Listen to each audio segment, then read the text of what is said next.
The following podcast contains naughty language and ridiculous situations.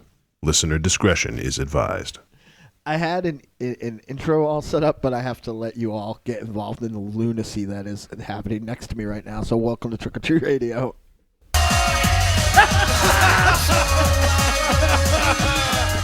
Dynamite.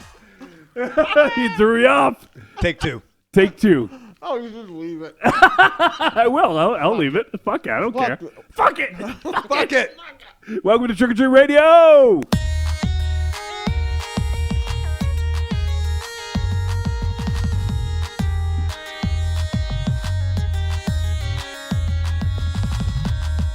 Welcome all you little zombies.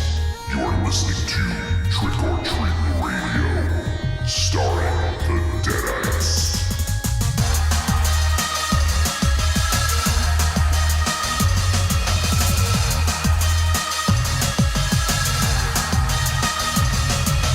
Welcome to episode 238 of Trick or Treat Radio. Trick or Treat Radio is a phantasmagorical spin kick straight through the heart of pop culture, navigated by the Deadites. The Deadites are the world's greatest electroshock band. We destroy monsters, we drink booze, we win championship belts, and apparently some of the co-hosts watch porn using their virtual reality headsets. Is that what's going on here? What kind of weird porn are you What? watching? Yeah, what are you doing, you these, idiot? Are these breasts just floating freely in the air? There's some over here, there's some over here. I know, they're floating all over me, man. I can't stop it. They're floating all over me, man. They are. Can't stop it. You even make virtual reality sound like rape.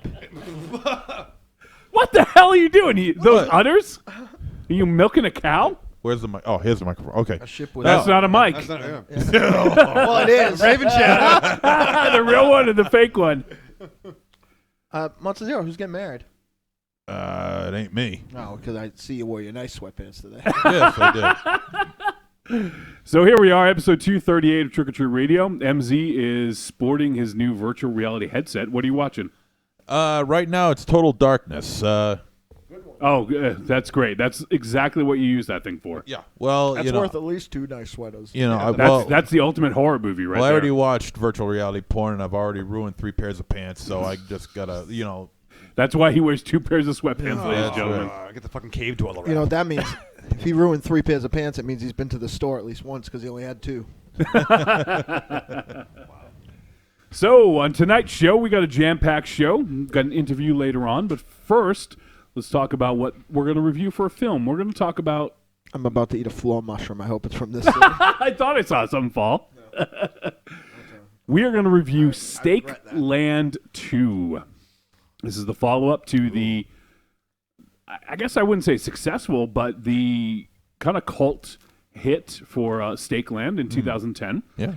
It got a lot of praise, and it also kind of launched the career of Jim Mickle, the director. So we're going to talk about the sequel, and then we're going to talk around, if you guys are watching this live, around 10:30 p.m. Eastern Standard Time. That's about an hour and 20 minutes from now. We're going to connect up with Fred Carlini, who is one of the masterminds behind the board game Mixtape Massacre. And we love that game. We do.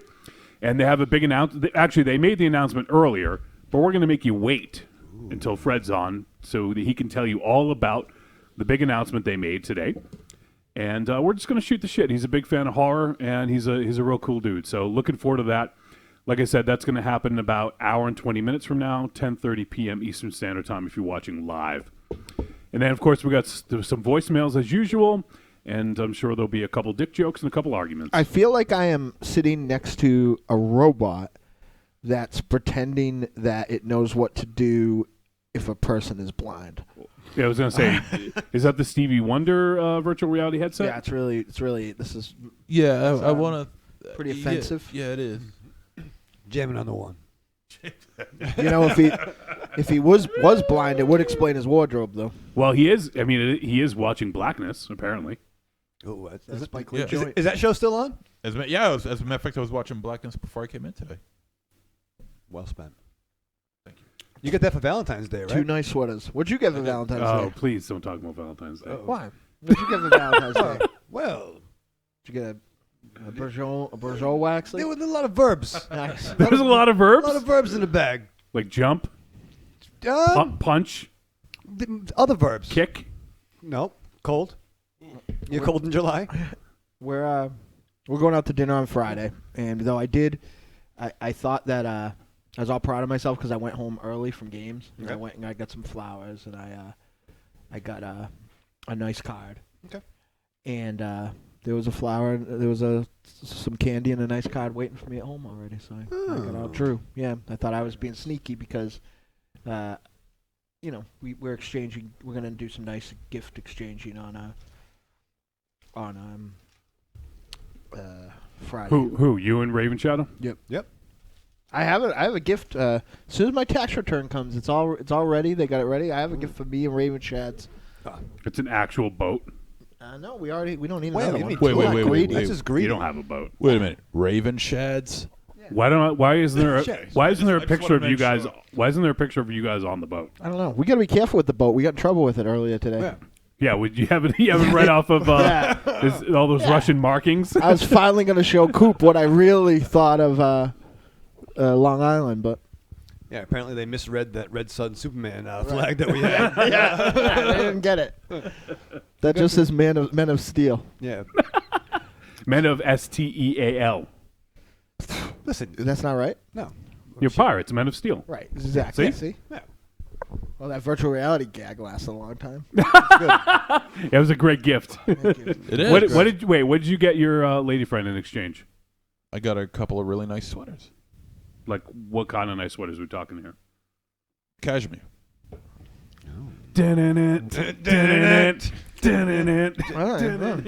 Oh, not the Led Zeppelin song. Oh, Christ, no. Did you put it like a little like I've done this one before. It's good. It works better like when you're first dating, but you put it in with the clothes and they open it, and then underneath there's a card that says, "I look forward to seeing this on my floor." Ooh. Yeah, dirty and not in the hamper. Yeah, That's what I said about my underwear. as long as I took it off. That's nice. That's nice. Thank you. So nice sweaters. What color? Yes. Blue. Both. You got the same ones. No. No, there's two different kinds. Oh, does she like sweaters? She loves sweaters, especially this time of year. She fucking better. You didn't give any love making. No. That's why she got him the virtual reality headset. All right. Yeah. Yep. She told him that he was already making her brown eye blue. Sexy, right? In the chat room, we have Drive Jacket Mark. Bambaleo. What's up, buddy? Oh, happy birthday, you. buddy. We have Murph is hanging out. What's up, baby? And we also have Corny. Hey, Mark cornball. today broke a streak that I was really appreciating today. Yeah, he left. He locked his door. No, I went most of the day without anybody saying I said something or accusing me of anything on Elm Street Kids that I didn't remember, and he broke the streak. Apparently, we were talking about Monster Zero. Oh, I don't remember I that. don't remember that either. Him making toys, I guess. That happens all the time. Yeah. He asked, "Is Dynamo wearing a skull cap?" I have a skull cap. Do you want me to go get it? And Murph says, "I think it's one of the cabbie hats." It's the same hat I wear almost every week. Where to, Mac? An Irish walking cap. Thank you, sir. See? You're a class act. You are a class act. I love you. Thank you. I love you too. Jesus Christ. Nope. He has a nice beard like him. Thank you. But Yep. he's not Jesus. Nope, no holes. Look at see, full hands. That water will remain water for the entirety of its existence. And it sucks. Right. Sorry to disappoint you. God damn it. You put nailed to a cross made of cigarettes. I don't know that that would stay up. That wouldn't be very effective. No. Yeah. He would smoke it. Big smoke. Yeah, It'll yeah, be gone. you know. That smoking is his cross to bear, though. All right, let me go ahead and introduce No, everyone. actually, his smoking is our Nope, cross don't to you bear. dare introduce everybody. What? I don't know. He's just going to stop you every time.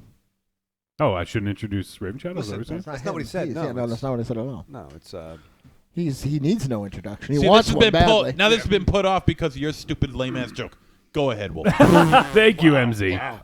Guy All gets a right. haircut that looks like a crown. At least You I do can look, get. you do at look like Egon Spengler. Yeah, a at little least bit. I can get a haircut. I cut my hair every week. I have to. It's part of the big deal. Yeah.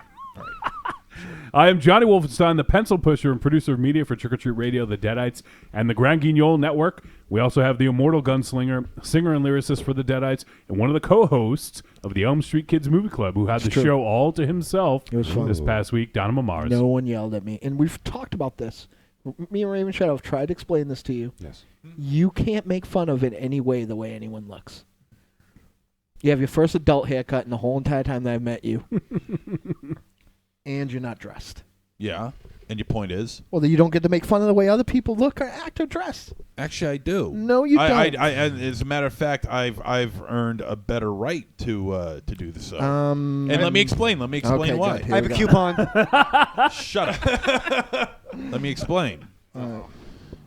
If I dressed better than you, right, or dressed better than everybody, let's say for that matter. Yeah, Okay. It's a nice big fucking if. hypothetical, yeah. Yeah. Oh, please. You're wearing the same hoodie for the past 7 years. It's a nice hoodie, though. I've had it for a year, maybe a year and a half. The hell you have. No, that's not true. This album came out like 2 years ago. Yeah, it's not. Well, it seems like you've been wearing it for the past 7 years. Okay, so not only do you need Regardless. new clothes, you need a calendar. So regardless, Yes. Irregardless. if let's say that I would dress better than you, right? I would have no reason to say anything. Why? Because I wouldn't need to. My clothes say the statement. Now, because Clothes do say a statement. exactly. Now. Hey, green shirt, shut up. Now, because in your opinion, I dress worse than you. I don't dress very good. I'm no Raven Shadow. No, that's very true. I do have a better reason to point this stuff out, to say that I can mock your clothing. Okay, good. Because let's say that I'm just as good as you or worse. You are pretty good. Okay. Let's say. What's the matter now, Wolfie? Let's say that Continue. Okay, thank you. Let's say that I'm just as good as you or worse at dressing up for the show or whatever. I am dressed, so that's I'm dressed too. I'm dressed too. I'm not balls ass naked here. Okay. I'm on the same level as you, so I could talk about it. I can, it's one of those situations where like, if you're fat, right? I'm fat. You are fat. Mm-hmm. I ain't down with that. I'm not as. Will you be quiet? This is the longest fucking explanation I've ever what the fucking hell heard. with it? Yeah, well, no, keep going because I'm because waiting. he won't shut up. I'm waiting. I just said one thing. No, not you, him. I'm waiting for the part where it makes some sense, though. Raven Shadow, shut up. I think what you're trying to say. No, don't speak for him. Let him Please speak. don't speak. And by for the me. way, he's wearing that shirt because I'm Irish, That's true. and my eyes are smiling.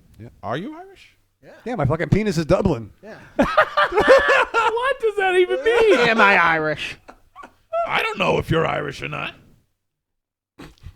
What kind of name is Mars anyway? Explain. Kind of name is zero anyway, other than appropriate. Yeah. If you're on the same level, you're dressing better or worse. Right. Go. Yes. I can make jokes about the way you dress. You should have started a little later where he's making sense, so he could have caught on to that. I can make jokes about the way you dress. Why? Because you dress worse than me? I could or dress the same as you. You are not dressed the same as me. What are you wearing for a shirt? I have a creature double. Oh, the creature double. Okay. And your pants that continuously fall down. I don't know. These jeans fit pretty okay. No, I saw your house on the way up. Well, maybe. I was thinking about your jeans. They look good. Thank you. You want some nice blue ones? Thank you. I like them. Oh, geez, why don't you two just blow each other while you're at it? Yeah. That's good. You need that. You don't see the shoes on the Nathan Cotton Coy Vance Duke is now hanging out. What's up, Cody? Hey. And he says, "Oh hell yeah, a half-hour dissertation on dressing like you're getting ready for a nap." Right. Thank you. Are You know what? If we didn't start at 9:00 at night and ended till around 1:00 in the morning, and then I have to get up in about 4 hours, I wouldn't have to dress like this all the time. I have to get up in 4 hours. And I don't sleep, so that's After not an that? excuse Well, at you're all. not even in the issue because you don't sleep. I can't even figure out your sleeping schedule at all. I can't either, but when you do, let me know. I'll jump right on. Yeah. You? Yeah. Me? Well, he didn't say. See, you're being a bully. Ah, He didn't say yeah. anything at all. He's minding his own business down there. You called him a deity. You made fun of his shirt. That What did he do? isn't that potentially like a compliment? I guess, but I don't think he meant it that way. No. He meant Jesus in the bad way. Yeah. If the bad Jesus. Yeah. if the Crown Prince of the Morlock Slumber Party calls you Jesus, I'm not sure what side it's on. Are the Morlocks religious? I don't know. That's a good question. They've never seen the light, that's for sure. That's bad. We also have our boy Tim from Korea's hanging out. What's up, Tim? From the future, no less. Yeah, he says howdy. Hey, I'm on camera. That's going to change pretty soon because I just realized it, mind you. But Murph says this shirt discussion is riveting. thank you. It is. Yeah, I could take mine off if you want. Yeah. Tim says nothing much. Finally got a day off here, so thought I'd duck in. Speaking of Irish, all I can say is Michael Fitzpatrick and Patrick Fitzmchale. See? Are you? Yeah. Yeah. Yeah. Like the two gay Irishmen. It's true. Yeah. This guy is Patrick Fitzwilliam and William Fitzpatrick. Exactly. I didn't even know you were human when you came in. You look like a big Irish ball sexy. Thank you. Yes. Jesus. You were Shillelagh's comment. Oh, man. Oh, my God. Yeah. There you go. Look at the potatoes flowing. Shillelagh's comment. Have you ever thought of that before? No, I haven't. Because that's good. Yeah. I was looking. If I would have named it Montsezero because he only comes every 7 years. Great. How would you like to swallow the broth of my old stubby shillelagh? No, thank you. On the rocks is fine. Well, That's what I thought you'd say. if it makes you feel better. You got all this pent up aggression. You're so angry. All you need to do is get laid. Let go. Jerking off or something. Yeah, well, jerk off. Well, he's got a virtual obviously. reality headset now. Yeah. My virtual reality headset will help me. If you look up wife and husband meet man in hotel room for sex, that's a good. Why can't wife and husband meet woman in hotel for sex? Why did that two guys? Huh? Well, I don't What know. kind of Sorry. crazy shit is that? No, that's 2 guys and 1 girl. That's not. Yeah, I don't want that. Why? I want 2 girls and 1 guy. Mainly that guy be me. I do the Eiffel Tower. That's fun. What's up, bro? Corny says MZ got that VR headset. He's going full lawnmower, man. It's true. I am. Wow. You just look like special needs Spider-Man. Thank you. No. Down our fucking rabbit hole now. Do you remember the email we got like a year ago? No. Perfect. Yeah, you probably don't remember anything. Nope. All right. I'm gonna eat peanut butter. Since Mars, before I move on, yeah. tell folks about what happened on the Elm Street Kids. This episode, we had Wiley was very, very busy on a Hyborian exploration mission. Crom. Yeah, she was looking to get her Chromcasts, but it was episode 58, by the way. 58, Yep. and I called some dudes. Me and Wolfie had a little mini party. We called the amazing Mark Sheets, or as I like to call him, Sheetsy, a.k.a. Poncho Sheetso, and the one half of the leaders of the biggest and greatest cult in the United States of America, in the world. I think Trump's afraid of them. I think he's going to consider them an actual gang. Now that's why he's taking pictures with triple. Triple Ha. Yeah. But yeah, it's the Jakey of the Cult of Muscle. It's a good time. We reviewed M. Night Shyamalan Ding Dong's film Split and talked about his career, and it was real good. Jakey and Sheetsy sounded intelligent, and I tried to keep the fucking gallons and gallons of mucus that was pouring out of my nose uncontrollably in my nose. So It was good. disgusting. Yeah. Wow, a new bodily fluid oozing out of your body. That's nice. That's a big fucking fast break. Do you want to put it? What the fuck? He can't have any. He can. He's allergic to peanut butter too? No, he can't. Why? Because it's too hard for his teeth. Yeah. Oh, he's got brittle teeth. Yeah, they're like it's like peanut brittle. Well, thanks, Johnny. Don't ever make out with MZ. He'll kill him. Yeah. Ooh. I'm gonna see if I can. Tim says, like Rodney used to say, my wife said I never talked to her during sex, so I called her. Murph says, my uncle was fond of saying we Tiptons are a quarter Irish and a quarter Scottish, so we love to go to the bar, get smashed, and then kick our own ass for drinking in the same bar as us. That's funny that you say that. I am mostly, not Scottish, English. I was going to say I'm mostly Irish and mostly Swedish, but I have a little bit of English. Tim says, I'm half Irish and half Scottish myself. I'll drink you under the table, but I won't pay for it. I'll headbutt in a fight. Why? What's the matter? No, it's just the way it's set up. It's not going to work. See if you can order a new head. Wow. It's riveting stuff right there, That's that good. VR headset. How about that? All right, we also have the vulgar guru of horror, the star of Blood Pigs and Fetus, one-time contributor for Horror Hound magazine, Monster Zero. Yeah. Honk, honk. Honk, honk. Hey. Wow. He is grabbing at air boobs, folks. Air boobs. Sound like Air Bud.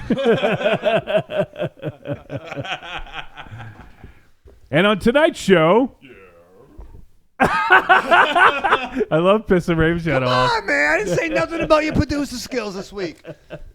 Yeah, I want to turn your mic off, so Why? go You ahead. did a really good job. Thank you.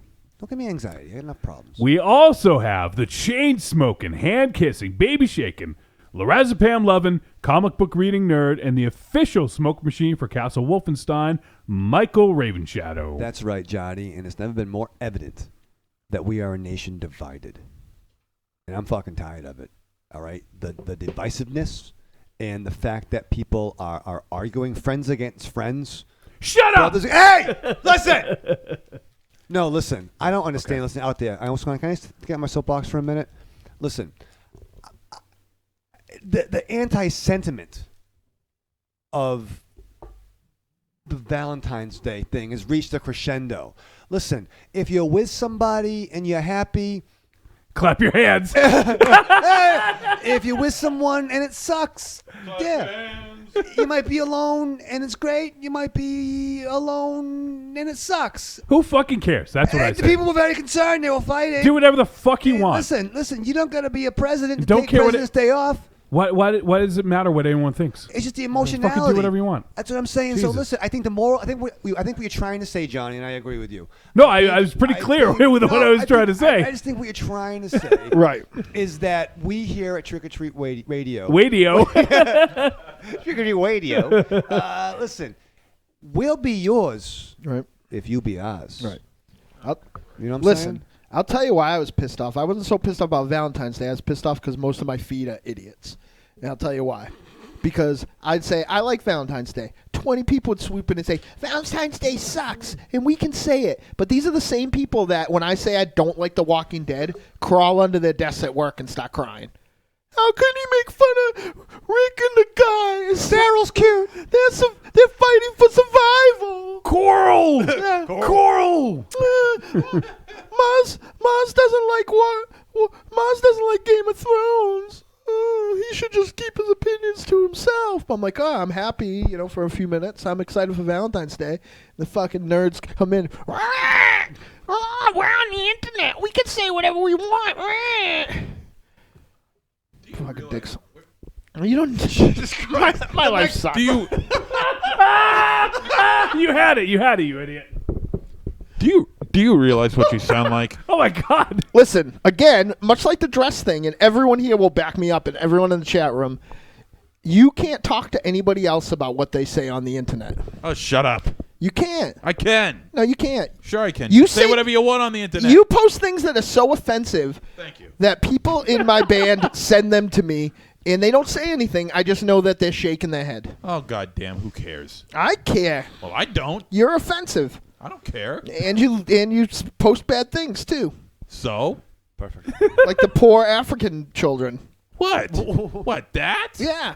About them getting, what is it, Atlanta Falcons Super Bowl jerseys? Yeah. Or shirts? That is true. They do that. That's yeah. polite. What's so offensive about that? That's true.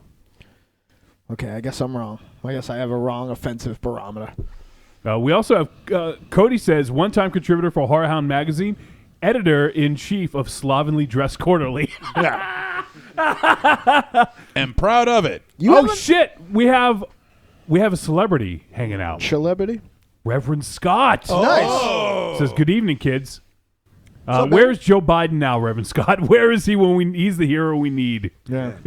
We also have Derek Rook. He says, Hey. if you're happy and you know it, clozapines, Is that what that is? Clozapam. That's what Clozapam? Michael Ravenshaw takes those. Yeah, Klonopin? Yeah. What you got, Derek? I'll come over and draw with you. Tim says, hope you had great sharing your VD with someone special, Raven Shadow. Yeah. You share your VD? It all worked out, yeah. You can share with me. Yeah, I'll be your penicillin. Ooh. Murph says, Pencil me in. sweet son of shit, stay in the fucking car, Carl. That show. I wish that kid. That would show fucking is die fucking already. boring though. I haven't seen it in 2 seasons Yeah, now, but I that think. show's so boring that everyone was talking about how fucking cool all the shit that happened was. I had one thing, and even Monster Zero, who's a big supporter of the show, couldn't deny it. I said, What? It seems like a lot of shit happened. It must be the season premiere. And he was like, yeah. Yeah, but that's common sense. I mean, they always do. Yeah, that. because they don't do anything. They have 2 episodes where shit happens, Yeah, and then they wander around for fucking. No, I agree. I mean, I've invested so much time into it. I feel like, if I don't stick around to the end, I'll feel all that time. It's not going to end. Well, to be fair, It is going to end. At I've some invested point, a- it's got to end. Shut up. I guarantee I- you'll go At some point, first. it's going to end. You'll go first, I bet you. It's going to end at some point. I don't know when, but it will. Why don't you write your own but- zombie apocalypse story? That's 1 hour every week that you just waste. Sometimes more than that. Right. Perfect. So think of the 4 hours that I waste doing this crummy show. Good. Yeah, you could be watching VR porn. Yeah. Bet you, your ass. You could go back to doing it with 2 Campbell soup cans. The string wouldn't have to be Hey, as you long know now. what? If I can have, If I could work Skype. if I can have like Asia Carrere on one side and Trinity Lauren on the other side and me in the middle, I'd be happy. That's fair. What are they, orderlies at the insane asylum? Why don't you look them up and you'll find out. Oh, shit. Reverend Scott says, I have a little something I'm sending in a bit later. Nice. Wow. That's awesome. I can't wait, Scott. Thank you, ma'am. And So Elm Street Kids was awesome. Thank you for asking, Johnny. Sure. No, but you're right about The Walking Dead being the way it is. I I'm agree. aware if But we've you know what I really can't Paying stand attention about on the it. internet, I've decided that I'm right all the time. Yeah, that's great. Yep. You know what I've noticed about it is it's lacking people and it's creating more characters. Whoa! What? Holy shit! You gotta either you're bleeding from the dick or you got a pizza stain on your pants. Either Pizza stand. He's bleeding from the dick. either Fucking fat man. Oh man. I mean, a fucking pizza. Let's take it back about yourself. So it's They're lacking people. Yep. And I'll explain. But I'll explain. adding characters. I No, feel I'll Michael explain, I'll Ravenshadow. explain. I feel like I just walked into the shoe store. You know why? What's that? Monster Zero just created a paradox. I'll explain. Hold on, Baldilocks. Let me explain.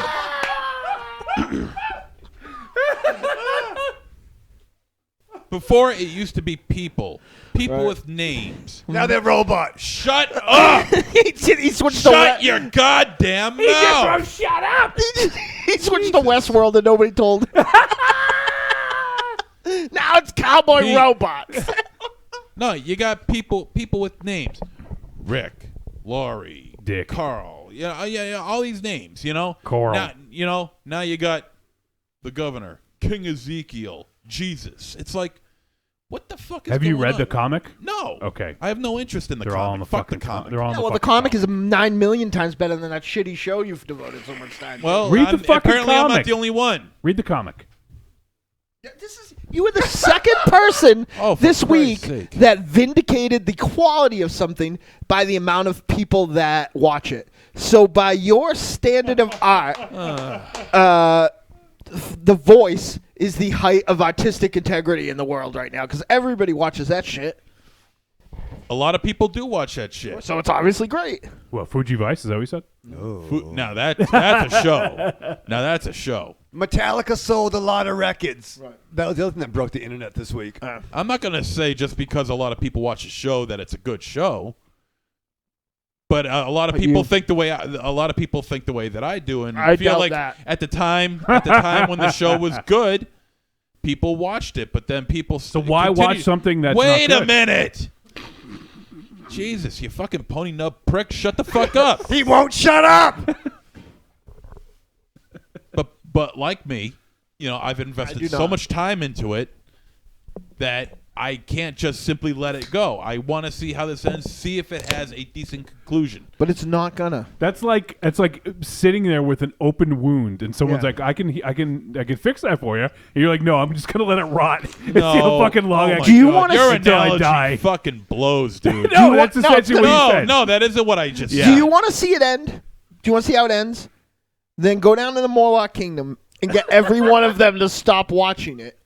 And when people stop watching it, it'll end. All right. Otherwise, when it all you follows guys the are watching comic it- series, if it follows the comic series, It's already why do you diverged. It's already totally different. why do you continue reading the comic series? I do not. You don't. No. You did at one time though. I did. Okay. I What stopped you? Shut up. Because I was gonna back you up, but you it go got- fuck yourself. It got because it got boring, just like the show is. Okay. It got exactly like the show. Okay. I got 3 issues of Michonne and Rick talking on the docks in monosyllabic panel Wow. sentences. It's a round. And that's 3 months worth of work right there, right? If I'm not mistaken. Is that a month? That's a monthly, isn't it? yes. Yeah, but it didn't take me 3 months. It doesn't take me a whole Oh no, month I to know. read one. I know. That's the problem with comic books. You wait for a month for it to show up, and you could blow through it in 15 minutes. But that's how I look at it. On to you, Johnny. I feel, somehow, every time you talk for a long time, I know less than I knew before you started talking. Yeah, I still don't get it, but Wow. How about that? let me check the chat room again here. Let's see. Oh, Creepy Girl's hanging out, and she says, "What are they saying about Walking Dead?" See? Oh, and Murph says that comic will crush your soul into sand. There's a whole bunch of deaths in the recent trade I read. And Tim says, "Switch to In Search of, the quality paranormal show." Right, exactly. Thank you, Tim. Getting scared. Creepy Girl says, "Walking Dead is Awful. awesome. It's a horror I read show that wrong. that draws in even non-horror people. It has crossed over. Is awesome. I meant dumb. What? I don't know what's transpiring. I'm not sure either. Believe me, there have been many times where I felt like maybe I should just hang it up, but I've invested too much time into it. Yeah, but that's a stupid explanation. It's not a stupid it explanation. is. It is. Listen, because you've invested so much time. Like, who cares? I've invested a Well, lot of how time about in how some about shit. how about if I care? He's You ever think invested a about lot that? of time into destroying his fucking liver and his lungs. Right. Yeah, But I know how it's going to end. might you end just sooner go than you with it. realize. Yeah. I don't know. If you don't like something, why do it? Because it's still intriguing. It just gets tedious at times where, like you were talking about. That's like with- having sex with Mars every single week. And you hate it. Yeah, God. you hate it. You keep Jesus. doing it though because you're Because getting though off. I don't There's a understand it, visual some and people everything like out of my head. I don't know. Some Yeah, people I like know. I know. We all know you've had sex with so many people, yet nobody will admit it. it. No, I haven't. Jesus. I've had one girlfriend for 16 years. I couldn't have sex with that many. It's not for lack of trying. I don't think like I don't know like having more sex than you've had is. I don't get a fucking stuffed animal for that. That just makes me like everybody else. No, I don't get sex. I know. I think it's very clear. Right. What's 1 minus 1? You could What's look at 0 times 0? that. People like you. Corny says, plug MZ back into the VR before he breaks. I know. You could have sex though. You just don't try anymore. That's my point. No. Look at my partner. He's not an attractive man per se. Are you kidding? He's the best looking guy in the whole room. But he dresses nice. Thank you. Yeah. He takes care of himself. Yeah. Ladies Despite love the him. fact that he's got a pizza stain on his pants. Whatever. It's probably not the worst thing. Yeah, I can Yeah. I can watch I'm the sure pa- it's not the only stain that's on your pants. Ladies love him, right? Okay, but it's because he tries. He makes an effort. He leaves the house. He dresses all nice. Wolfie's got style. He comes from work. for Wolfie's got fuck's style. sake. This is how he came. I don't really have style. I wear T-shirts every fucking Yeah. day. I think you do. But I mean, I don't know. At least you have pants with a zipper on, Wolfie. All right, fair enough. I do it because of comfort. I can't express this enough. I do it because of comfort. But you're not gonna get the sex like that. Even though. How am I going to get The sex sex. in this room? Well, yeah, you fucking know how. yeah, that's true Well, too. the only reason why people know what I'm wearing from the waist down is because of you assholes opening up your big fat yaps. Well, that and the camera. Meanwhile, well, if I stand up, sure, but Talking to the mic. Shut Come up. on. You're a pro at this. Come on. But from the waist up, people see this going on, and that's not judgmental on anything. If you're judging anything, you're judging my wardrobe from the waist down. So you're like one of those guys that has a tuxedo shirt and jams on? If I need to be, I could be. If you want me to go bottomless, I'll go bottomless. Oh, no. Yeah, it's bad. It's bad. I'm blind. All right, Reverend Scott says, we've all seen movies that try and constantly bombard you with nonstop gore action. And without those slower, intimate scenes, there's no contrast. I'm invested in certain characters and how they'll interact with new situations. It's not 100% amazing, but I'm almost always entertained. Thank you. He's a reverend. Yes. He is, Yes. yeah. And a reverend wouldn't lie. Lance Beef Pile's hanging out. What's up, Beef Pile? And he said, what's Unless up? an 8-year-old boy was What's up, B to the itches? I'll have you guys know you'll be very proud of me TV-wise. I watched 2 more episodes of Daredevil for season 1. Wow. Which means that I have 7 3 more to more go. episomes left Oh, wow. Okay. to be done with season 1. Wow. Yep, so that'll be... You're further along than I am now. Right. Do you like it? That's fine. I enjoy it. I'm just coasting to Iron Fist, to be honest. But Yeah, the Iron Fist trailer looks good. I don't like... I feel like it's, I don't know, longer than it has to be. I really enjoyed it. I really like season 2. I like when the Kingpin put the beat down on him, that's for sure. Oh, it was the best head in car door scene. Oh, no, that was good too. But when Kingpin beat up the Double D, that was good. Not the Dominican Devastator was there? But yeah, it's good.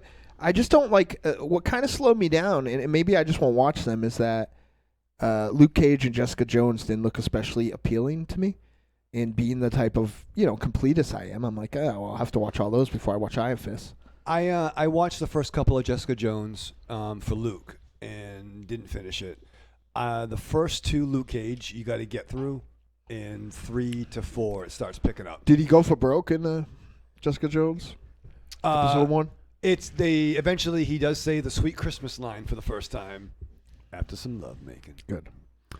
First comic, first Marvel anal. Alias number 1. Yeah. Let me get through the chat room, and then we're going to move on to the break in just a moment here. Has to do with poop. Drive Jack and Mark says, when it ends, I will stop hearing, you like horror? Do you watch The Walking Dead? Oh, yeah, that's the worst. And that's the only thing they are into. Yeah, like that's like that. The crossover of like people, sucks. the crossover of people not liking it is not in it. Like, I feel like the reason that normal people don't like horror is because it's edgy and dangerous. The reason that they like The Walking Dead is because it's not edgy. It's because it's boring. It's boring and boring. Well, it's become I shit my pants. pasteurized. It's become it's past your eyes. It's over your head. no, it is. It's become pasteurized. It's not the The edgy show it once was. Now it's become Pasteurized. The Rev meets him at the monastery sometimes. it's just like they said that that the makers have buckled under the pressure of parent groups saying that the first episode of this season was far and away the goriest thing that they've ever seen. They haven't buckled. Yeah, they did. No, they didn't. I read that they buckled. Well, good. That's Where? official then. Then good. Thank God. Newscast. Newscast. Listen, it's tremendous buckling. It's the most buckling. Sad. Newscast. People don't like trailers. Mars, did you fart? For Christ's no. He sake. said he shit himself. I actually shit myself with real live poops. God damn. What? All right, Man, if you feel... Oh, No, that's still Raven Shadow. that's you. Creepy Girl says, show is not boring at all. There may be a boring episode, but as a whole, just no. Well, people have the right to their own opinion, but Murph says, I'm going to wait until it ends, then I'll probably go back and watch it. Tim says, it's like West Virginia. It's all relative. It depends Right. on your taste exactly. and what you can tolerate he just and found not it. tolerate. He just found it in there and thought nobody heard of him. Drive Jack and Mark says, I invested a lot of time in not drinking alcohol, but I realized that was a waste of time. Yeah, man. Fuck that. But I mean, the one thing I won't relent on Corny is likes Walking Dead. if somebody likes it, that's fine, right? But what I'm saying is that I don't find the reason that it is a crossover, like this Hey, crossover. folks, he's out of the closet. Yeah. I won't tell you, folks. I don't find the fact that it's a crossover feel a endorsement of it. I think it's one of its damning elements. Because there's a reason that people don't want to watch Dawn of the Dead. There's a reason that they don't want to watch the original Texas Chainsaw Massacre or something like Martyrs or Inside, because it's dangerous. And normal people don't want dangerous. They want safety and boring. That's why the world is boring and safe. Creepy Girl says, people who watch Walking Dead are extremely invested in the characters. You form connections there that are strong. Hey, I used to watch fucking General Hospital. I get it. Murph says, I can't say anything negative about people who watch a show that has gone bad. I still go see every comic movie opening night, even when I know DC has shat the bed again. Yeah, that's fair. Corny says he needs the VR. Wolfie, plug him in. Reverend Scott says, I lie a lot, though. Right. Sheets is hanging out. What's up, Sheetsy? Mama Leo. He says, I feel like I always tune in when pants are coming off. Sheetsy doesn't have time for Walking Dead, that's for sure. Agent Nicole's hanging out. What's up, Agent Nicole? She says, I'm still mad at her. Evening, everyone. Why? Because she threw away my autographed Dynamo Mars Dr. Pepper can. She didn't. I did. No, you said you did. She did. You said I told her it was did. okay. I told her it was okay. Yeah, well, that means she did. She should have known it wasn't okay. Chains had been here for 2 weeks and hadn't noticed it. Well, I don't know. His beer goggles are nearsighted. Creepy Girl says, what the fuck? Walking Dead is not fucking boring. You cray. It is. You cray. You cray ass even, fuck. Even your You cray AF. even your boyfriend who likes it is saying it's boring. Like, I'm not sure, like, even people who are watching it admit that it's boring. And it's totally subjective, Melissa. Like I stopped watching it because I was getting bored. I got rid of cable and I didn't have any desire to seek it out. Track it down. And the worst thing about The Walking Dead is the Talking Dead. No, see, that's the only thing I like. No, see, I hate it because it's because. Well, then watch it. Yeah, what the fuck? Will you shut But up? I'm invested. I hate the show that's after it, so I'm gonna watch another fucking hour. I watched Chris Hardwick from Singled Out. No, It's been listen. such a journey. I love the commercials. I was I really miss Jenny McCarthy. Yeah. Where is she? She's so smart. I was No, really no, glad to see. see the Fireflies didn't get him in House of a Thousand Corpses. See, this is what I think about that show, is that it's become a support group for people who can't handle what's going on the show. I think it's just People are it's a community. freaking out. People don't watch fucking like movies then. No, it's If that is scarring and they need a fucking help group. it's turned into a support group. It's not. Oh shit, Ben Kenobi died. Yeah, it's been- I've dealt with that shit when I was fucking 1. I didn't need no fucking support group. Exactly. You don't think? Thank you. You don't think it? But like, how does them talking about it and making jokes about it make them feel better? I think it's just an extension of the internet community. They like to talk about it. That's one way of looking at it, but I don't see it that way. I see it. I just see it as a bunch of hopeless, helpless people that take this show way too fucking seriously. Monster Zero for The Walking Dead. Way too seriously. You don't think it's a cathartic way to engage people who have the same interests, like almost like an internet community? Right. Well, how come there's no like Better Call Saul support group There's TV a bunch show? of them. There was TV show. Fuck the internet. I'm not No, talking I about was the going to internet. fucking tell you. There was Sons of Anarchy had a thing. Right. The show Outsiders has a thing. Like there was a weekly show. A break. That was Dead started it, but a lot of shows. Plus, started Walking doing Dead that. is the biggest show on television, so the only thing that comes close to Yeah. it is that fucking Big Bang Theory. And I enjoy The Walking Dead. Agent Nicole says, Mars, don't be rude. Wow. How about that? That was rude. What? You were rude. What did I do? You talk shit about her for throwing the can away. Oh, That's not rude. She was rude. No. That's a real live. It said Bobby anyways. Dynamite. He probably saw it and didn't realize. That's my pet name for him. thought it was about when he shit his pants. Drive Jack and Mark says he needs a safe space from this conversation, so I think we need to end it. That's my Dynamo. Susan Ma's autograph is right on there. All right, we're gonna skip all the other stuff because we need to head DSM. to a break. So if you guys want to support the show, head to trickortreatradio.com. Just navigate around there. And Raven Shadow, Yes. when you sit down to watch Stakelander 2 and maybe 1, what do you do to prepare to watch this flick? Well, it was another snowy weekend in New England. Yep. So I stayed in my jams, my bathrobe. You pulled an MZ then. Yeah, no, I pulled something else. They're natural, and I'm the rude one. Hey, hung out, and I went on the Netflix, watched Stakelander 1. Mm-hmm. Monsignor watching movies while you're doing your intro. That's rude. Yeah. What's that? Is that a fucking watching porn? Put the No. headset on. All right, come on. That's All right. rude. So now that Monsignor distracts me, I'm in my jammy jams, watch the movie, do some day drinking. Mm-hmm. Shoveled. Yep. Yep. Hurt my back. Why'd you shovel when you have a snowblower? I pushed the snow. That's what the problem was. I lifted the snowblower and put my back out, and it hurts. Oh, Jesus. I had to wear a back patch, drink some whiskey, strap on. Do you love a scary story? Do you love to dance? The Big Scary Monster Haunts at Midnight is a collection of dark songs about sex, love, death, revenge, and the end of the world.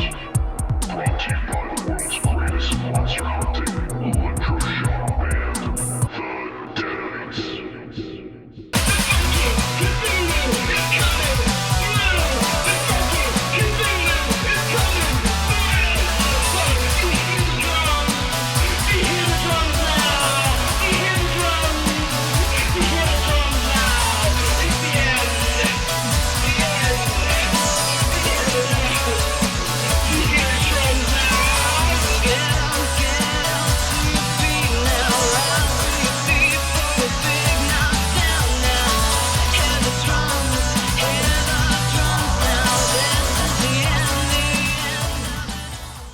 Available on iTunes, Google Music, Amazon, CD Baby, and all other digital distribution sites. Hey there, this is R.A. Salvatore, call me Bob, and you're listening to Trick or Treat Radio. I'm Ruby Burble. What's up, y'all? It's me, the Yeti. Telling all the ladies that they couldn't be more fine and that we should knock those boots like Frankenstein. When I want to get my nerd on, I go to Facebook and I go to the Trick or Treat Radio Facebook group. That's the place where I get to talk about all the hip new horror movies, all the cool comics, Like comics. RPGs, video games, you name it, we're talking about shit on there. And you could not be any cooler if you were the coolest kid in school. Be the first kid on your block to swing their cock over at the Trick or Treat Radio Facebook group. Just go to Facebook, search for Trick or Treat Radio, ask to join, and it's like Nerd Nirvana, baby, without the shotgun blast. This is the Yeti, signing out. See you at the Trick or Treat Radio Facebook group. Follow us on Twitter at the Deadites, thedeadites.com, and trickortreatradio.com.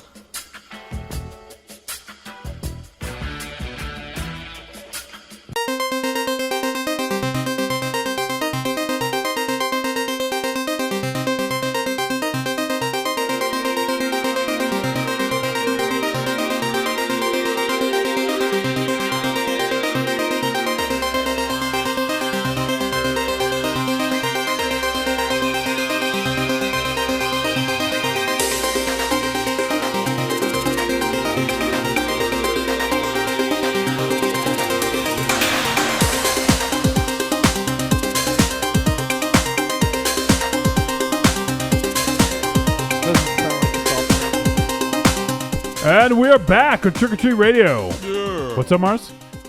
What'd you say? My phone is all out of sync, so it looks like it's a live video, but it looks like it's not a live video because the audio looks like they're playing a different song because they're at a different part. I don't know what you're talking about. So I'm watching a video. Yep. The audio is not syncing up because I my thought phone you were- is really slow. I thought you said you were watching us. So No. it threw me off. No, I don't like to watch us when I'm on it. All right, so we're gonna get to the film review in just a second, but it looks like we also have Riku hanging out right now. What's up, Riku? And all right, so let's talk about this flick here, Stakelander 2, the Stakelander. This film was just released on VOD. Although I did actually did a little bit of research and found out that this actually got a sci-fi release in Really? October. Yeah. October. Yeah. So kind of crazy. I didn't know about that, but I guess it premiered on Sci-Fi. and just was released on VOD last week, February 7th, and I think it just hit Blu-ray on Valentine's Day. You got the Dog Soldiers treatment. Yeah, I guess so.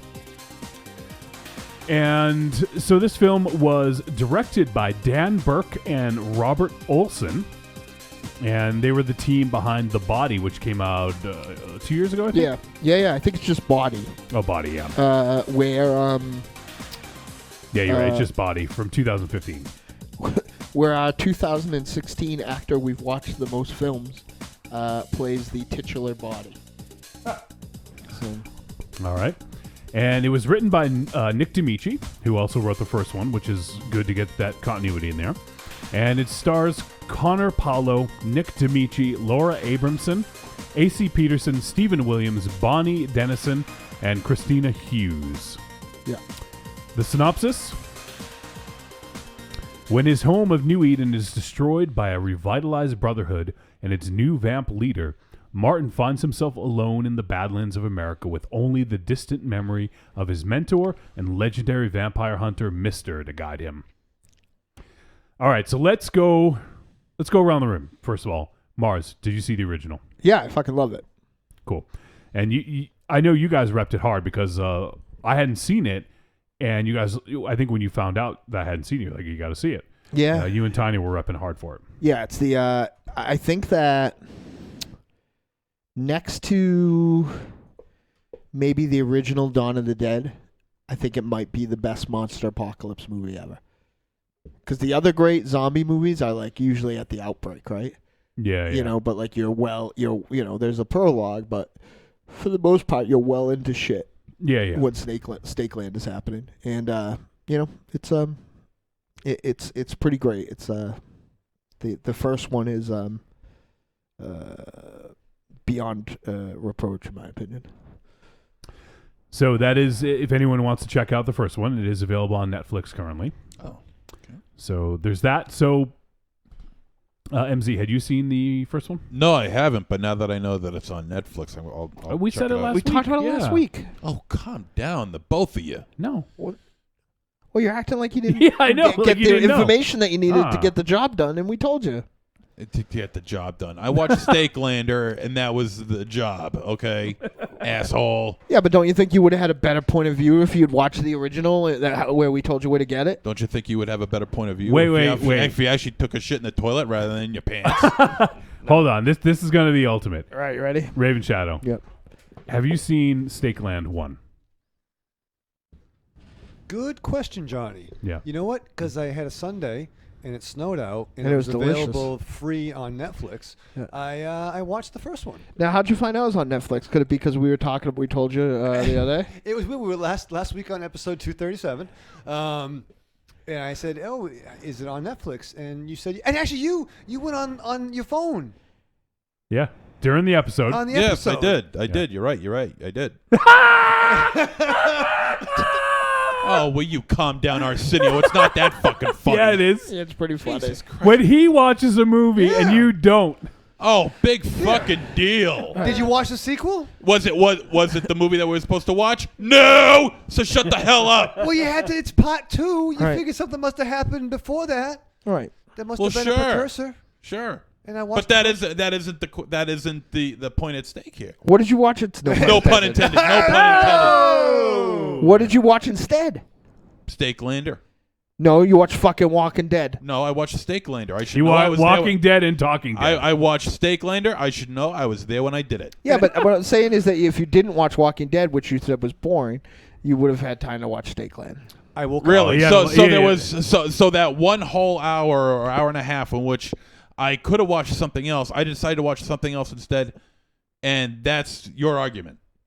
I'm That's not pretty sure lame. even what you said, so That's pretty lame. if you take notes, I'll tell you if it was my argument, but I don't know what you just said. I had a lovely day. I was in my pajamas and bathrobe. Right. I was with Oliver, my dog. Mhm. I made a little breakfast, some bacon. Yep. Nice. Just bacon? I had bacon, some. Are you embarrassed to talk about it around me? Yeah. No, I had some B&M beans. See, here you are. I had You're some free. bacon. I had some beans, and I had some toast. Nice. No eggs? Watch? No, It's I delicious. don't know how to make eggs. Raven Shadow. Who doesn't know how to make eggs? Well, Raven that was Shadow. somebody else's department. Raven Shadow, come over. I'll teach you how to make All right, eggs. cool, cool. And you know what else, Raven Shadow?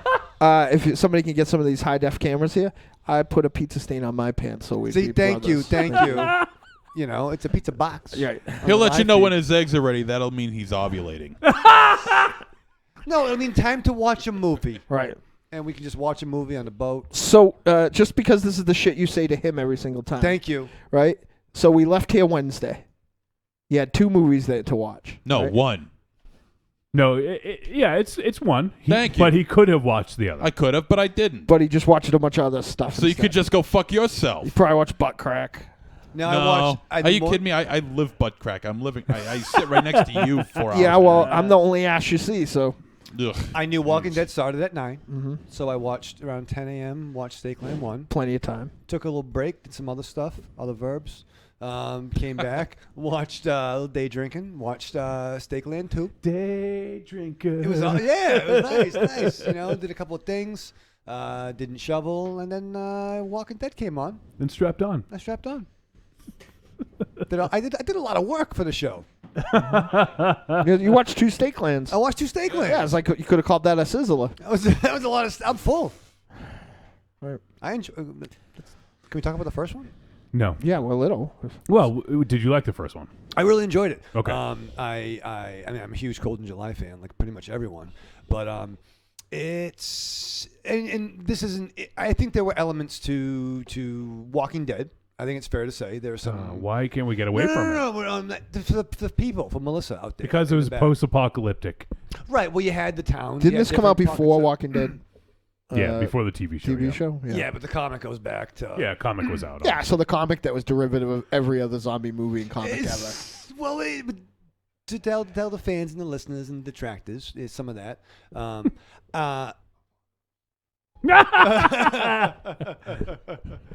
Mutants. Roppongi lights. Don't start that, please. They were cool. I really liked the kid. I love the character of Mister. He looked kind of like the Daryl meets Chibs from Sons of Anarchy. He's way cooler. Well, he's Nick Dimici's way he's cooler. fucking cool. He's a cool guy. Yeah, that's your dude. Yeah, it's Ambrose, your dude Ambrose. Oh, it's Ambrose. Okay, Yeah. I knew there was something there. Yeah. Okay. And I think, and I wondered. Normally, I would have seen part 2 and just gone in blind. You know, like some other flicks. Yeah, we've but you're a done. professional. Thank you very much, Johnny.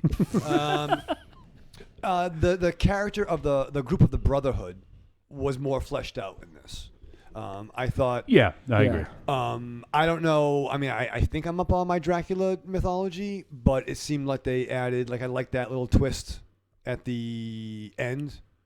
So with the villain. So with the first one, I think it was more of kind of a road film. Fair, exactly. A training, your Dracula fighter takes. Where on it was a more protege. about the relationship between Mister and Martin. Yeah. Whereas in this one, it's a little bit.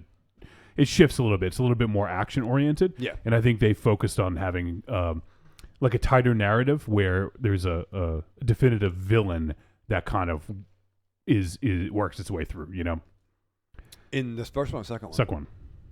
Oh, see, I think I particularly enjoyed the villain in the first one. No, I agree with that, but you don't know he's the villain for like a while, right? Exactly. And then something happens, and so what I'm saying is it wasn't this always present threat. Right. Like they didn't name anybody in that first one Judas. Yeah. Okay, fair. Fucking assholes. Yeah, I know, right? So one thing for me, I was really glad that Nick Dimici wrote this because it definitely has some continuity, you know, between the first and second. And obviously Mikkel wasn't on board. I think, not to say, you know, I'm not going to say he's above this, but, you know, I think he's moving on to bigger and better things than doing a sequel to this, you know? Okay. Not that that's a bad thing, but I just think, you know, he's a bigger director now. And it's funny. I thought there was nice continuity between the two films. no, I agree. Yeah. It definitely felt like it was a continuation of the events. Yeah, absolutely. Yeah. So when you start out, we have the character of Martin, and Martin is in New Eden, which is where it left off in Stakelander 1, and he's been kind of, you know, has a nice I guess nice family. Things seem like they're pretty safe up there. And within the first like 5 or 10 minutes, I'm not spoiling anything here, but the revitalized Brotherhood shows up with a new leader. Correct. And then they kill his wife and child. And it was a pretty rough scene. It kind of, watching them back to back, it kind of was a bummer. Like, Yeah. it reminds me, like, I was a huge fan of the Iron Eagle film back in the day with the main character. And then when the sequel came out, it's been out for a long time. Doug is killed off in the first, like, 15 minutes. Or, like, Alien 3 when they kill off Newt and Reese and everybody. And you're like... That shit's whack. Yeah. So I thought... And I liked the wife. I was kind of curious of their dynamic. So it was kind of a bummer that she was dispatched. So it wasn't the same actress, was it? Yeah. Yeah, it was, yeah. Yeah. So, yeah. So, and then we have basically... I mean, we learn later that it's a bit of a setup that we don't realize at the time, which I actually didn't particularly... I could have done without that, I think. The fact that it was kind of a setup. Yeah. It just seemed like there was too much Seemed a little too convenient. knowledge for a Yeah. non-interweb world to have. Exactly, yeah. Yeah.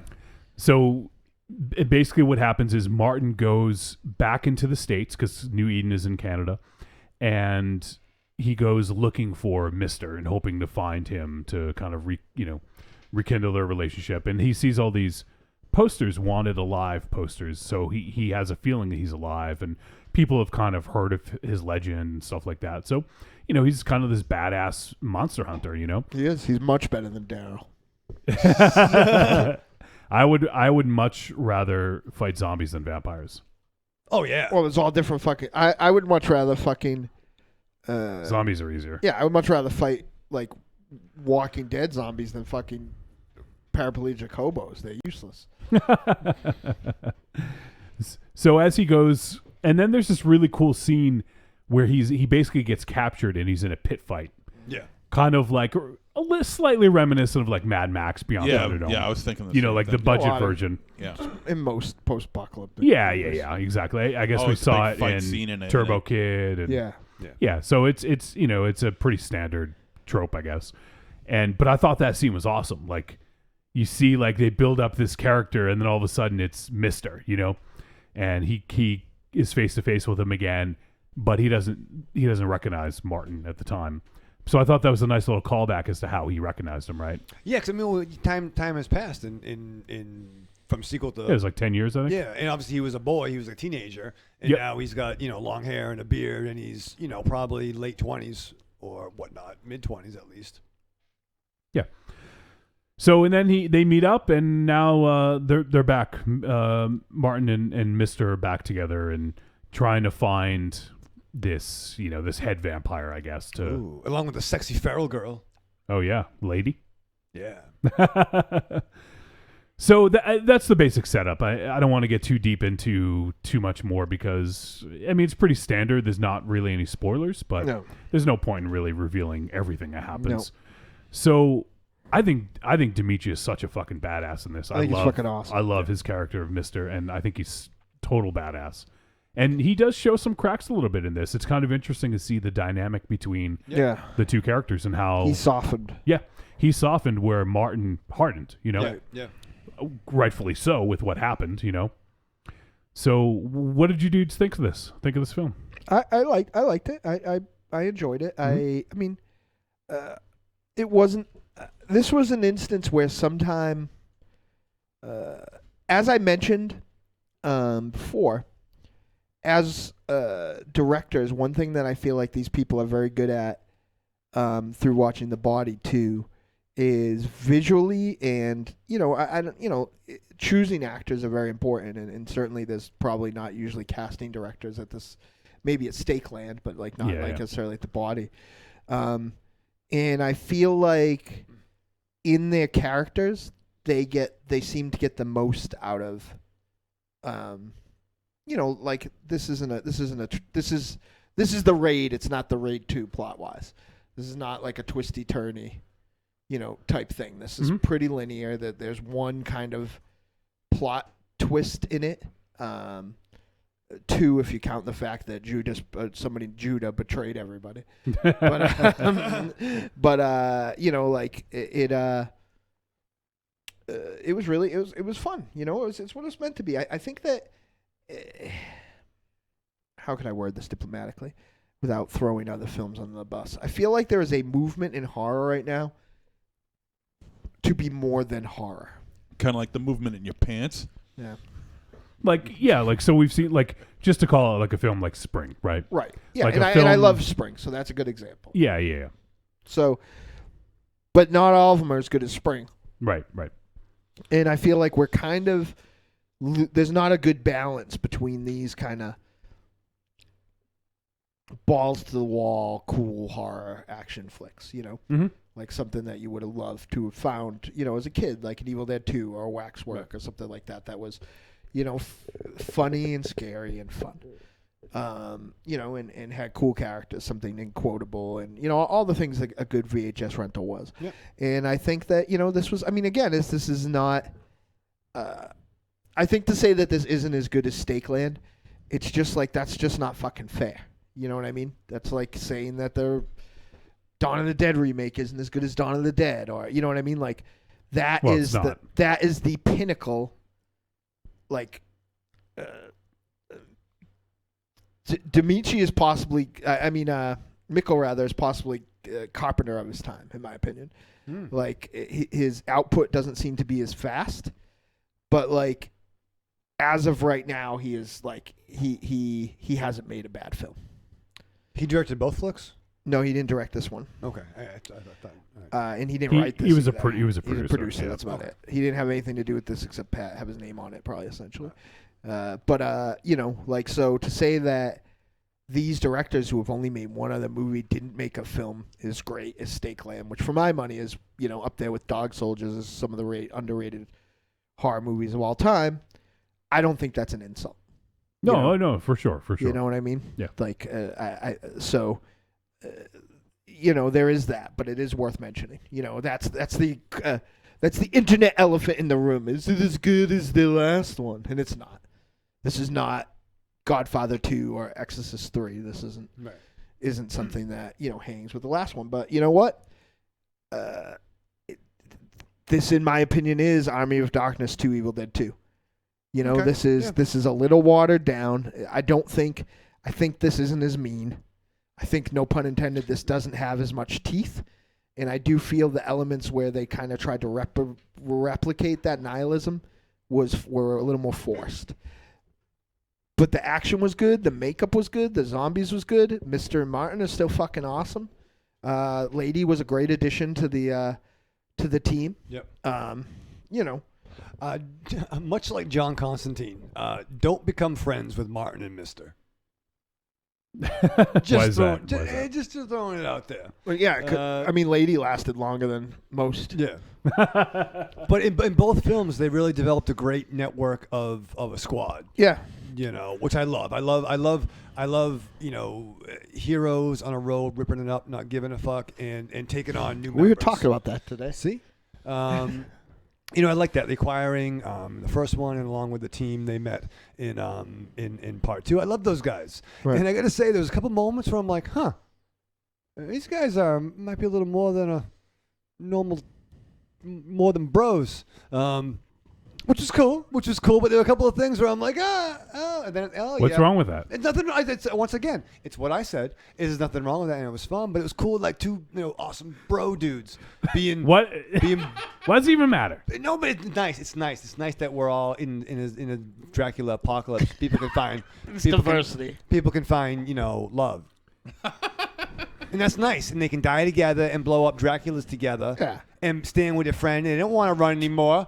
Right, it's true. They're going to fight. Those guys actually fucking pinned down my opinion of Valentine's Day. Yes, it was like Valentine's because when all you fucking wimpy, weaselly, need, you know, fucking internet people have gone through the shit that I have, you realize that you appreciate things. Yeah. When you're in the fucking... Yeah, but people who don't care about Valentine's Day, what the fuck is wrong with it? I don't care about it. Yeah, because So am I a fucking heel? Am I a dick? Yeah, I'm going to pee in your eyes. All right, well, I'll punch you in the ass and I'll shove you down the stairs. Wow. But you have, Is your birthday today, too? Yeah, you'll have to wait a while because you won't be able to see.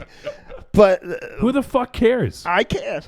So go fucking fly your Valentine's Day Yeah, but they're flag the same and fucking people that Jesus. get upset when it's like, oh, what a troll. He doesn't like The Walking Dead.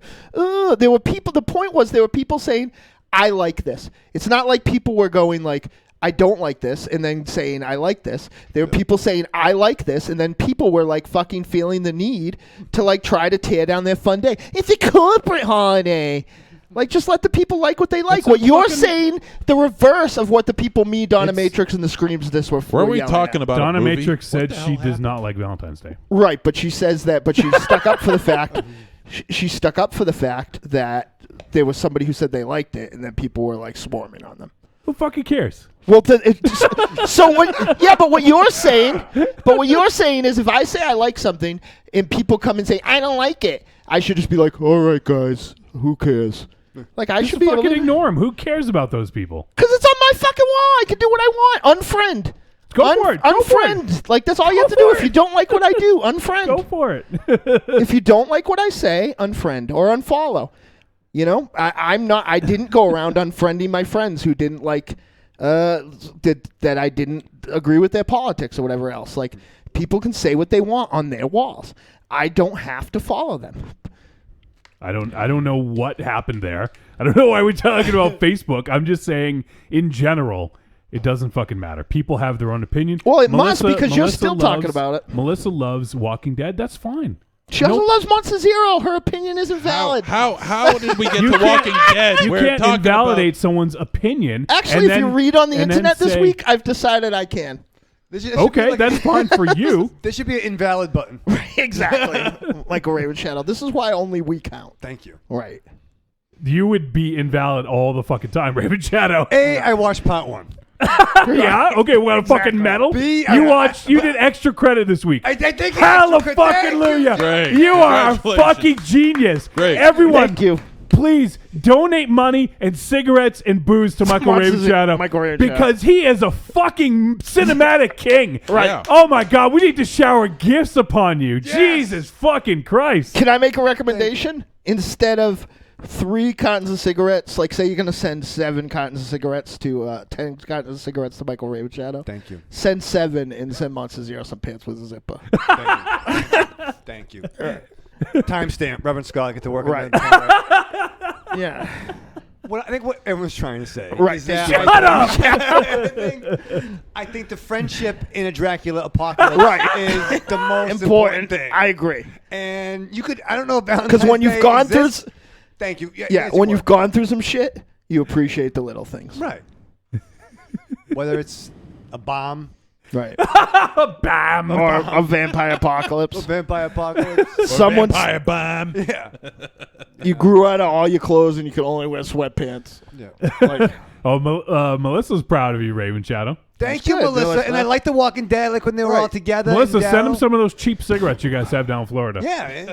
do those only exist in Florida? Only cheap cigarettes? Yeah. I don't know. I don't smoke, so I don't know where they come from. I don't give a fuck. I never smoked. Down south, everyone, whenever they go down south, they're like, "Oh, See, bring this me is back another some reason cigarettes." why I feel bad that I was all over you all the time. Thank you. The joke's on fucking me. I never smoked one time. That's Not fucked one up. cigarette, right? Yeah, see what happens? Cancer in my throat. Thanks. See? Like Tomax and Zaymont. Right. It's like a weird Exactly. I'm sorry about that. I wish Yeah. that didn't happen to me. It's okay. I wish it happened to somebody else. I hate the internet and I love you, but I- don't worry. Evil- Tiny's coming back soon and we're going to fucking break it again like we did in 1996. Yeah, with mini cassettes. Yes, and wax on wax. We're getting buzzsaw. Evil Corny says Raven Shadow's been doing good watching movies lately. Thank you, Corny. I like the positivity. It's been a little negative. He has been doing good, but man, I mean, if this is, I hope this is a start of things to come. I mean, you're behind about maybe a year's worth of movies. No, I'm not behind a year's worth of movie. You're behind Yeah, fucking you 10 years know- worth of fashion.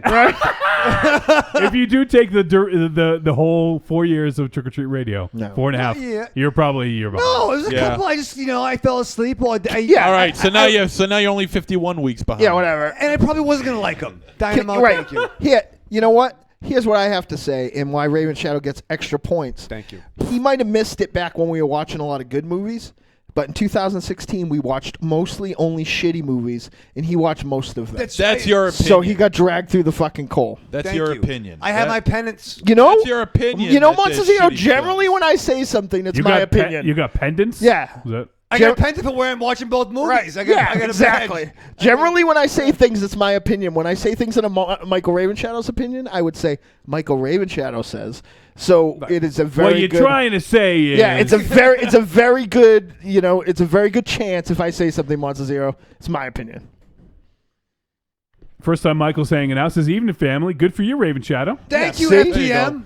Yeah, see, don't take these two shit. Creepy Yeah. Girl says, and Yeah. Mars, we have dog soldiers and Phantasm. It's true, but And she says they all vape here and hookahs. I fucking hate vaping. Hookahs? Hookahs, yeah. Agent Nicole says, nice job, Raven I said Shadow. hookers. No, thank you. Hey, thank you, Agent. You can draft me. Reverend Scott says, sending in some audio. I'm going to get going. Peace and love, guys. Oh, man. Thanks, Reverend Scott. You're the fucking dude. You're our dude. Like Ambrose.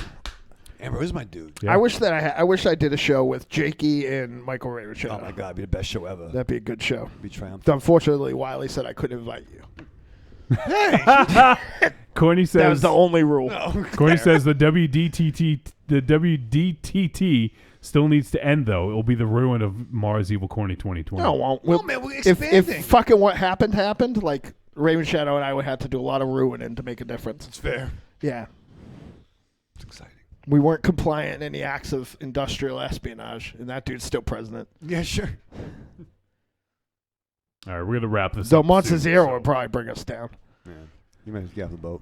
Yeah. All right, so let's wrap up this review. Do you guys have any final thoughts? Anything that you want to mention before we? Because we really didn't We talk had about plenty it, to say, but you yelled at us. Yeah. Well, you guys deserved it. No, we didn't. think we Yeah, you did. That's your opinion. yeah, you're right. It is. Yeah. And it's boring. I think one thing I do want to mention is I think my favorite line from Mister, I got you pappy swinging. Yeah. That was like a Raven Shadow line. I wish He had some great lines like, how you feeling? Like a bag of shit. Or Yeah. something, some great Yeah. stuff. he paraphrased. I couldn't remember what it is, but the line about just a philosophy thing, but the line about the person who lives only for revenge should dig two graves or something. Yeah, I feel yeah, like yeah, that was yeah. from something. Oh, there was a couple great lines by the campfire, too, when he was talking to him. I can't do I'll it tell you one justice. little bit of new vampire mythology I'm not behind. The vampires that can make baby vampires. I don't like that. That's the thing. And can we? I don't know if we have time for this. I thought she just might have found it and turned it, and it was a baby vampire. But he clearly said she was a breeder. Yeah. Like, how could they have pure blood vampires? I mean, they exist. But how? Huh? But it wouldn't. You have to be born, right? Not necessarily. Lilith was probably to put on my monster hunting monocles for a moment. Lilith was the first vampire. Nobody turned her. But like in say like the blade. There are rituals that can like make a pure blood vampire. Okay. They're like reverse, like almost like reverse exorcisms. Wow. Demons hold. I mean, pure blood vampire is almost essentially a demon. The weaknesses that they have, the weaknesses that they have are bound to like the human form. Okay. I think this movie did a really good job of masking its budget, though. Yeah, I agree. Which I think it probably was a very, very small budget, I'm guessing. And really, like, you couldn't... I think everything in this looked good. They didn't really skimp out on anything, and they were smart about how they showed certain things. So I agree. I like one thing I appreciated. the vampires in the daytime yeah. touch was kind of cool. Yep. Yeah, and I like the kind of thing behind it too. I like that they were just not getting the vampire to people ratio was not in the vampire's favor right now, in the sense where they didn't have a lot of food. Yeah, because I was like, what the fuck? And I'm like, okay. And normally I don't like the mindless monster Draculas.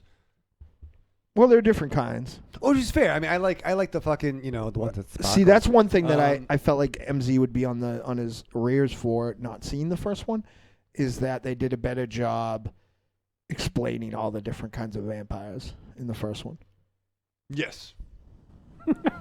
That's pretty awesome. That's fucking great. Raven J just drew us a new picture. I'll have to post this one.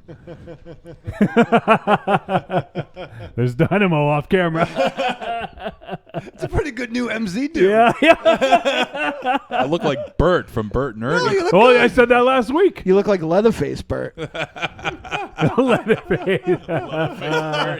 Here, let me go ahead. And Now, get Michael this. Ravenshadow, were you talking about the end? Was that the Dracula thing that you didn't understand, like the new wrinkle with the misses? That I didn't understand? Yeah, there's some Dracula wrinkle that you said you didn't get. I think it was the pure blood. Okay, thing. gotcha. Yeah. I think watching part one helped me understand what was happening in that. And I think honestly, MZ, it's worth watching. Dracula wasn't turned. I fucking hate Dracula. Why? I just don't like the Dracula. What what did I feel? It's not like saying like Superman, where it's been mostly the same forever. There's been a lot of different kinds of Dracula. Yeah, some reason that element of the myth I just never liked. I like a lot of vampires. I just don't like Dracula for some reason. Like you don't like Bela Lugosi, or just maybe it's because the comic, the Blade 3 and Francis Ford Coppola. Look at those. Yeah, that's King Ghidorah. That's not very good. But I mean the Gene Colan, Marv Wolfman Dracula, that shit's the bomb.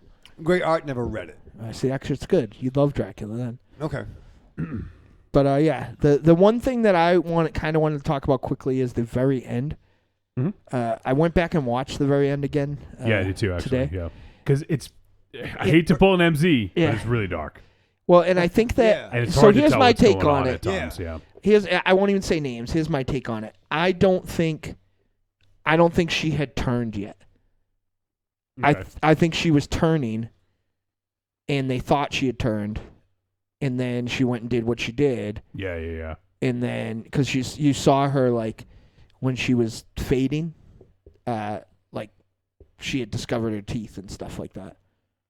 Like her teeth had just grown. So I don't think that she was like some new breed of vampire that could have been friendly. Oh, I think she hadn't turned all the way yet. I think that's what I thought too. Do you mean we're not saying yeah. We're not saying names. Just at the end. Okay. The very end. Okay. Yeah. Well, before the lame Walking Dead like ending, flock ending. Yeah. Lame. Who did we see a cameo from to pad his numbers as the most seen actor in Trick or Treat Radio history? Yeah. I had double Fessenden over the last couple days. Jeez, I marked out. Was he playing the same character? The ubiquitous Larry Fessenden. I don't know. I don't think it was the same character in the first one. Didn't he die? He was a bartender. Because I thought he died, and because I did rewatch it, but I don't think it was the same character. He didn't know because he was a bartender in part 1, and he joined the fray in 2. Right. He could have. Could have been, yeah. Yeah, I mean, I guess so. I just don't. There wasn't enough there to let me know whether he's not the guy from The Body because that guy died. When I watched it, I thought he was the same guy. Could be. It makes you feel good. Yeah, it makes more sense than CDR blowing a hole in everything I like in Star Wars by bringing out the point that fucking Walrus Man and that other guy were on an entirely different planet, shoving people around.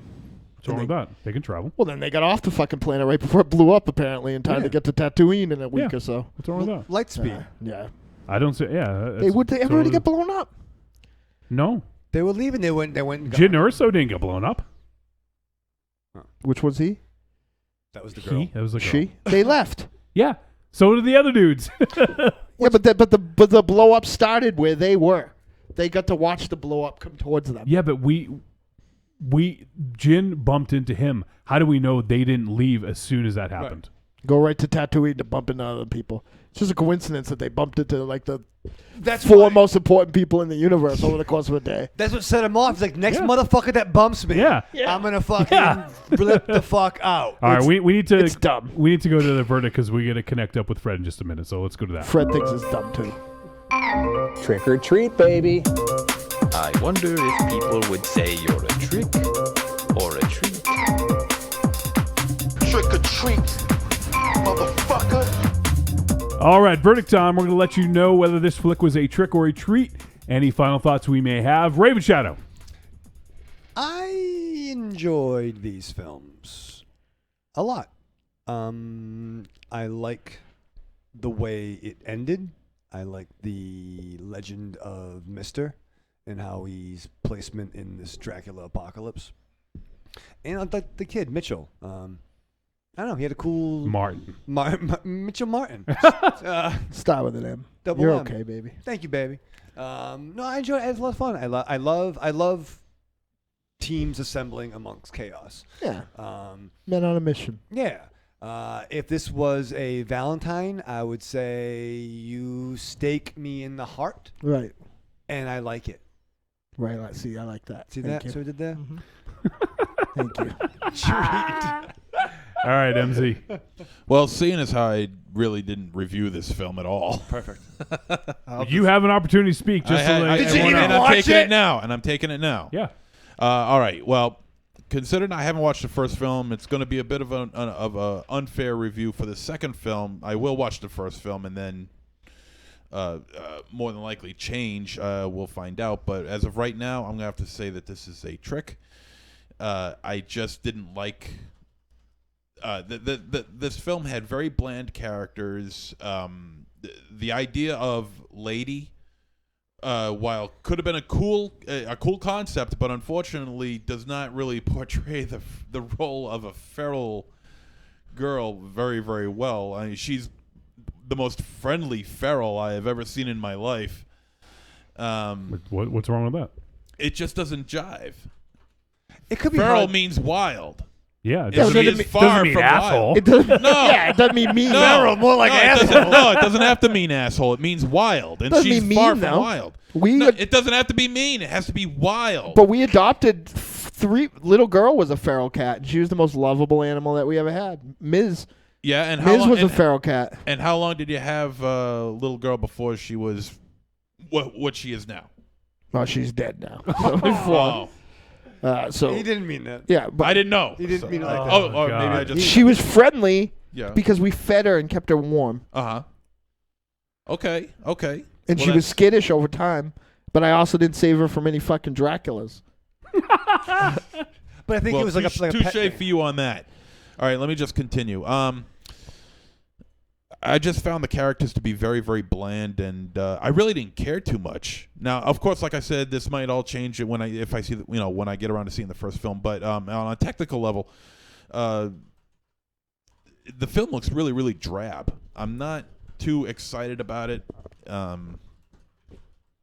And I was afraid to mention that some scenes looked a little dark because I was afraid that I was going to get bitched at by Wolfie over here. But seeing as how he broke the ice on that, I'm going to say it too. Yeah, there were some dark scenes in it that you can't make out what the hell's going on. It does have a decent score though, and the makeup effects are pretty decent. And I will agree as well that the budget for this film is very well hidden. And also props to getting Steve Williams in this film too, because Steve Williams, he was in Jason Goes to Hell and also in Twilight Zone the movie. Was he the doctor?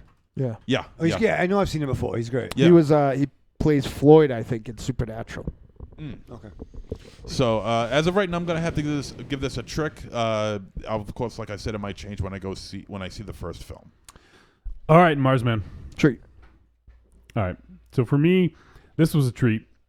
I think this is a really good monster movie, and it was kind of refreshing to see something kind of aping on what Dynamo said, that it didn't try to be anything else. It just was a monster movie.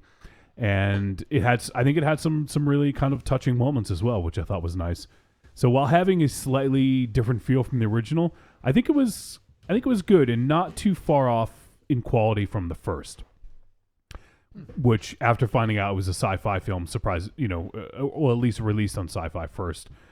If I had known that before, I probably would have had lower expectations. But I think the climax felt a tad rushed for me. I would have liked a little bit more with that. But I think they certainly paid off the story in a gratifying way. So it wasn't completely anticlimactic.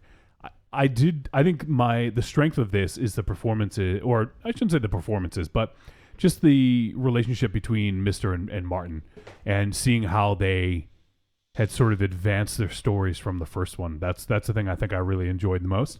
And I did just think there was some cool monsters. There was some pretty good gore, and I just thought it was a fun monster movie. It's definitely not going to make the top 13 at the end of the year, but it was a fun movie, a good kind of, I hate to say time waster, but if you could watch a lot worse movies than this, and I had fun with it. So that's really, I think at the end of the day, what you hope for when you watch a movie, you want to have fun with it, right? That's what I did. I mean, I watched them pretty much back to back, comfy, fun, lights off, and just enjoyed it. Yeah, absolutely. So, well, that's going to wrap up the review of Stakeland 2, the Stakelander. Sounds like a fucking meal at like Denny's or something, Can I get the Stakelander at the Sizzler place? No, kids, get the cow. We're getting Stakelanders. Where'd you land, steak? That's good. They could have done without that. How about Stakeland 2 was pretty good. Still staking. It's still staking. Still staking after all these years. You kind of get a payoff on the I'm mistaken on the subtitle of Stakelander, but still, it just was like, it's kind of. I don't know what that means. Kind of lame. Third one's gonna be called Steakum. Oh, remember Steakums? Oh, I do. Yeah, they're delicious. Do you remember Steakums, Johnny? I do. I'm gonna go. them. Michael Raven Show. Call into work tomorrow. All right. We'll go to Price Chopper tonight. We'll go get some steak. Oh, fucking awesome. Who's going to cook them? Shit. You cook them in a microwave, no? Is that? Well, I don't know. I mean, do you trust him? No, I cook. I'll take care of it. He knows. Okay, that's what I was looking for. I'll drive us there. Right. It's very it's a very tit for tit relationship he and I have. For tit. Yeah. Quid pro quo. That's why we're the breast team. That's right. If we had a nipple for every time right. we achieved a goal, we'd be a millionaire. We'd have fond memories of it. Oh, man. I had a lot of positive memories. All right, so next week, we're going to review an indie film called Parasites. This one's been getting a little bit of a buzz. It's not too well known, but I'm really looking forward to checking this one out. It's available on VOD if you guys want to check it out as well at home. Now, is this a sequel to Parasite from 1981? I was fucking thinking that, Memsy. No. Nice. With Demi Moore? No. Okay. You don't have to watch that. So no extra credit this week, Raven Shadow. Oh, fuck. But if you want to watch Parasite, go right ahead. Yeah, so we're going to check out Parasites, and then we're going to be joined by someone next week. He is a friend from the future. From Korea. We're going to be hanging out with Tim from Korea. Kim AKA Jong-un. Oh. Yeah, I know. Oh.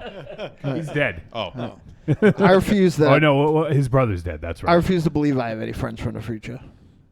Well, you do. Well, they would already know how much of a dick I am and not like me. I think Tim appreciates that of you.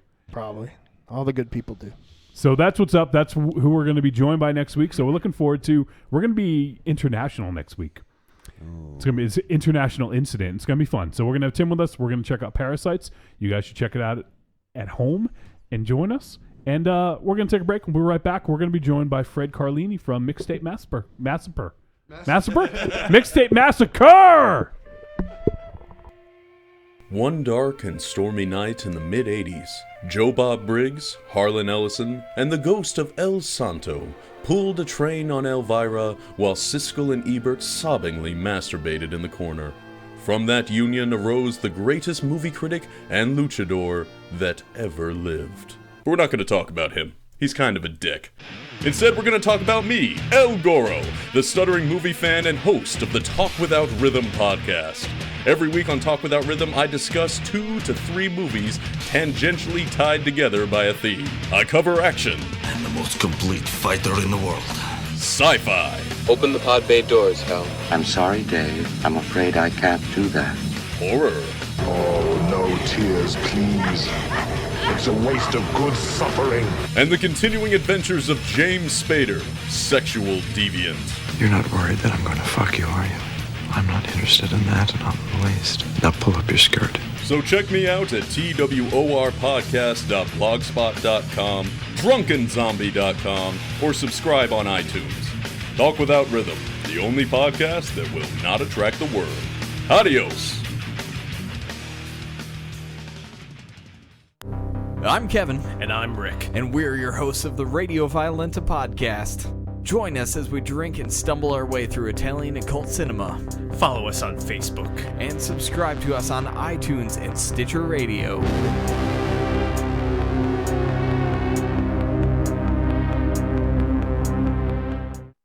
Hello, darlings. It's your favorite whiskey-drinking, litigious, singing, dancing fantasy girl.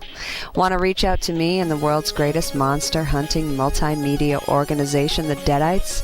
Log on to Facebook.com/The Deadites. It's got all the info you need to follow the world's greatest monster hunting band, like live appearances, info on your favorite Deadite, music, and all the links you need to our new weekly multimedia and all our side endeavors. Too many letters on Facebook? That's okay, sugar. Just follow us on Instagram and Twitter @The Deadites. Hope to see you soon, and we'll leave the lights off.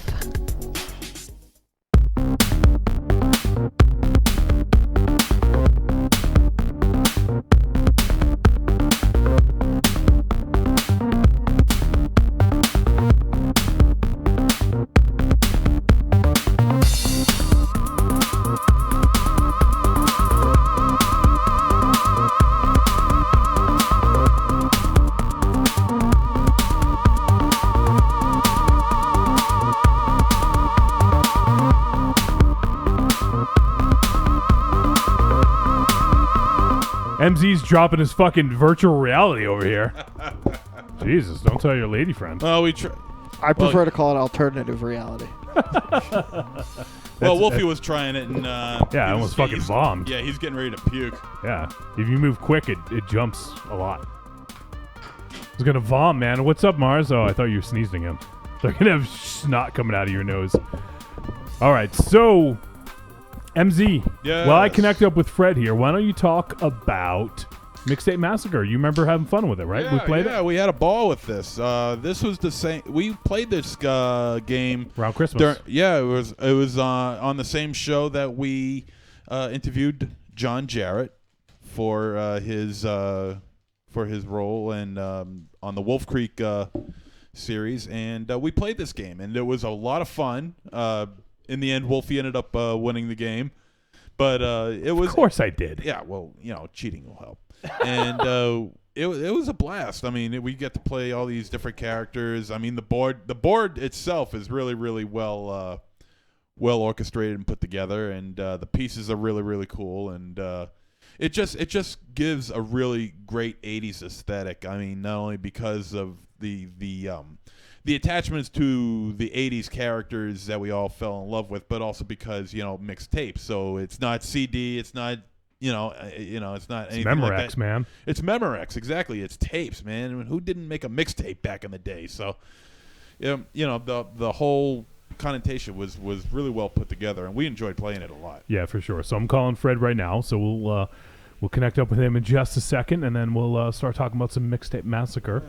Hey, guys. Hey, there he is. Oh. So we're joined now by one of the masterminds behind Mixtape Massacre, Fred Carlini. How's it going, Fred?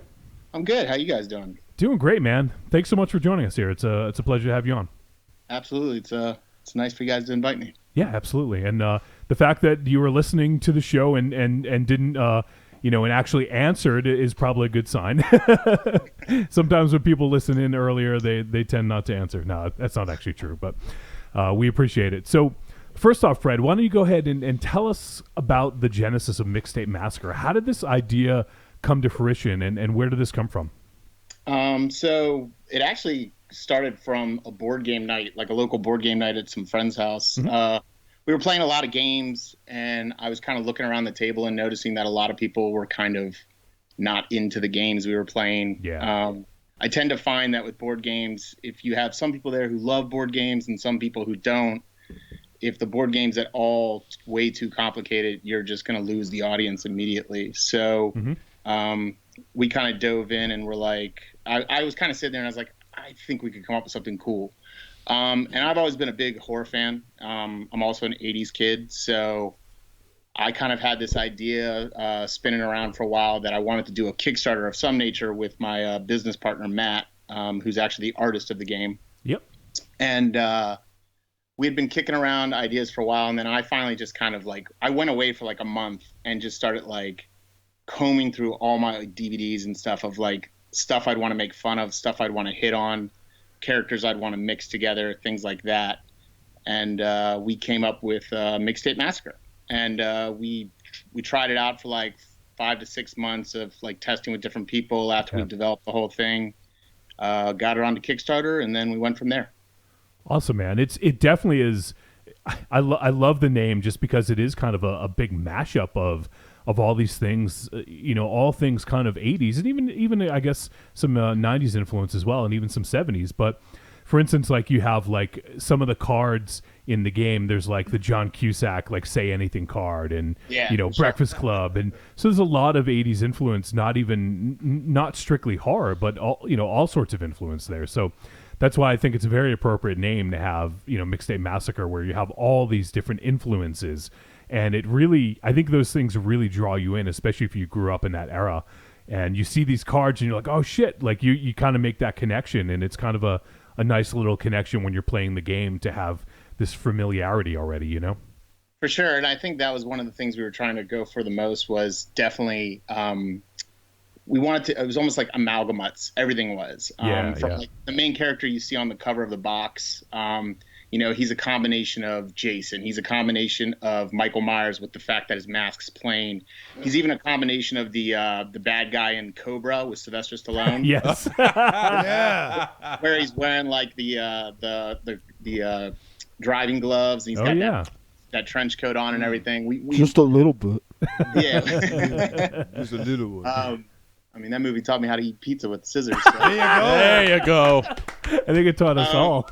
So yeah, I mean, I really like, I'm a big movie fan, so I really wanted something that, it's like you said, it's something that while you're playing it, let's say you're not a horror fan at all, it's something that immediately people who, I mean, we had some friends over the last week playing it because we're working on this expansion, and like this one girl just kept screaming like every card out. She's like, "Oh my god, I know that movie! Oh my god, I know that song! Oh my god, I know that movie!" Like exactly, like yeah. So it was cool to see like people getting into a horror game that you wouldn't normally watch horror. Absolutely, and there's definitely a stigma attached to gaming and board gaming in general, but a lot of times people think it's a really dorky thing, and we've obviously all done it. We've played RPGs, we've played board games, card games, whatever, what have you. We've done most of it. So, but there definitely is that kind of stigma attached to it where, like, oh, you're playing a board game, Right.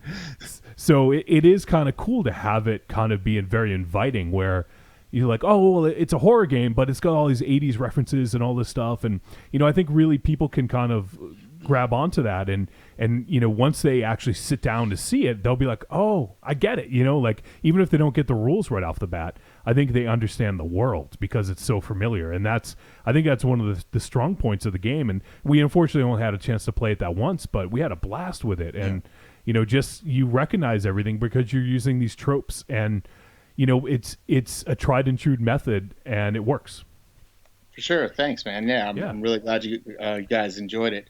Yeah, I mean, that's part of the thing that we also came up with was that we, because I felt like there's definitely a chance people are going to miss that certain songs are mentioned and anything like that. So so one of our employees, Mary Joy, helped me put together an entire playlist that basically is just all the songs that are in the game or that are referenced in the game, and then we threw additional songs in that are from that time or in specific movies of that time. So it's definitely something that's fun for people. We had some people sitting there and they're like, "Oh, that's a Misfits song," and they're like, "Yeah, it's in one of the cards," and they're like, "Oh," and like making the connection and things like that. So yeah, for sure. Yeah, and that's great. And it kind of, like I said, with that stigma, it kind of helps alleviate that a little bit. So that even though people might be like, I don't want to play a board game, and then it's like, oh, but there's references I get it, and it's a really, really cool thing. Whether you guys intended that or not, it's awesome that that you had that in there. So yeah, kudos to you guys for that. It's a very fun design. I mean, I love the art, I love the board, everything about it looks great, and you guys have gotten a pretty good amount of press about it too. A lot of times these games may not necessarily find their audience, but I've found, that you guys are getting press from the right people, I think, that you want to get press from. Like, I just saw you guys had something on Blumhouse.com. Blumhouse was talking about you guys restocking the game, and, I've seen it on a couple other sites. So you guys kind of hit that right confluence of events where the right people are seeing it and reporting on it and getting it in the hands of the people that will enjoy it. Yeah, it's crazy actually how it's all happened too, because funny enough, the game was actually designed, made, and funded by Kickstarter in 2015. Yeah. It's 2017, and it's almost like a slow burn. Like, it's just catching on now. Like, yeah. It was Blumhouse. It was actually Ryan Turek, who's their head of development. He, I think, saw it on Instagram, and it was just he randomly saw it on someone's feed on Instagram and was like, "What is that?" Yeah. And he picked it up. He had like a night at his house. A bunch of other people, I think, from Blumhouse and other places saw it, and then. Like, it's crazy. Like, yeah, they all fell in love with it. They've been promoting us, and some other people have been catching on slowly. And it's funny because we were all joking about it. We were like, man, had this happened during the Kickstarter, it's a totally different story. But Yeah. but it's cool now because we're doing the restock, and all these people who've been asking for it can finally get it, and we'll finally have copies available. Because we literally, once we got the shipment in, we sent them out to all the backers, and then we went to a local event in Washington, D.C. called AwesomeCon. I think we sold through half of our remaining stock. Wow. And then within a month later, our web store was empty, and we had nothing left. So it was like, and then all these people were like, well, why don't you have more games? And we're like, well, we didn't really make that many. Yeah. It's one of those things. I mean, you never know, right? And I imagine, absolutely, yeah. And I imagine it wasn't the cheapest thing where you want to like buy thousands of extra copies just hanging around, Oh, for sure. Yeah, and I mean, you're basically working with the budget you set up on Kickstarter. Yeah. It's like, okay, this is the budget we had. This is what we made. This is what we can spend, and we can't spend another cent because, like, as much as I'd love Mixtape Massacre to be my full-time job, it's obviously not how I pay for my house. Right. Maybe one day, One day. So was there any thought, I mean, obviously, initially you guys had a board game night, and that's kind of what gave birth to the idea. Was there ever any thought during the kind of pre-production, I guess, when you're putting it together of using a different format, or was it always definitely going to be a physical board game? So, funny enough, I made a bet with Matt. I said, I bet you if we did this as a board game, we could get it kickstarted. Yep. Because Kickstarter's board game market is incredible. Like, it's like, I feel like most of my friends, the way they find games is through Kickstarter. They don't even like actually shop at stores anymore. They're like, what's on Kickstarter? Let's see what's cool. And I mean, it's kudos to that platform because it's done an amazing thing for that specific market. But I mean, originally, I would have loved to have seen this as a video game. Yeah. And I've seen some games that kind of hit on it. And they have I even backed that new Friday the 13th, which the beta looked all right, but I definitely would. I mean, I think some kid thought that our game looked like Hotline Miami or something, and I was like, I was laughing. I was like, yeah, this is not that game. But yeah, I mean, I would have loved to have done it as a video game, but as I started thinking of the components that we were going to use and some of the references we were going to make, I was like, this would work so well as a board game because there's a lot of things about the game that to have it be a reference itself. Like, the board has a Clue reference. There's no doubt about it that when you look at the board, you don't think of Clue at first. Oh yeah, right. That's what we thought. Yeah, and it's like there's chance cards, much like Monopoly had chance cards. Yeah. Like, we even like, and some people at first when they sat down to play the game thought they were like, this looks like a kid's game, and I was like, give it a second. I was like, play with it for a little bit, and like, by the end of the day at some of our demos and stuff, people are like, oh man, where can I get this? I'm like, oh, it's in development right now. Yeah. But, it's one of those games where I feel like you look at it at first and you're like, okay, this is going to be easy, which is what we want. We want people to feel like they can jump into it and get into it. And I mean, I think you can. I think it's one of those games that's pretty accessible to everyone to get into and learn the rules pretty fast. Yeah, I mean, that it worked out that it was a board game and that we could do it as a board game based upon the ideas of how we wanted to hit so many references. Yeah, absolutely. And as someone who has experience with video game Kickstarters, I think that was probably the right way to go. It's a glut on there, man. So I bet. So no, that's awesome, and I'm glad that you guys are obviously able to do it. And you guys hit some stretch goals as well, if I'm not mistaken, right? Yeah, we hit the extra cards, and we hit the 2 bonus characters, which it's so hilarious. Like when we announced the expansion today, people were immediately asking, "Is there going to be more characters?" And I'm just like, "How many characters can I put in this game?" I know, right? But yeah, we hit a couple of the stretch goals, which was great. I mean, we were thrilled to. I mean, it's like Matt and I said, it was a success just to get greenlit. To do it, and now it's looking like we can slowly start growing it, which is going to be really fun. Yeah, absolutely. So, moving on from talking about how you guys got it all started and everything, and you guys have made some big announcements in the last couple of days. First of all, let's talk about the restock. So you guys are, it hasn't been available for a little bit, but now it's going to be. You guys have a pre-order coming for just a little bit. Yeah, just a little bit. So yeah, we ran out in September, and we kind of like hit a point where we were like, are we gonna do this or not? And I was like, there's a lot of people asking about it, and Matt and I were kind of going back and forth, and then we kind of just bit the bullet and said, all right, well let's really do this. So yeah, we got the restock.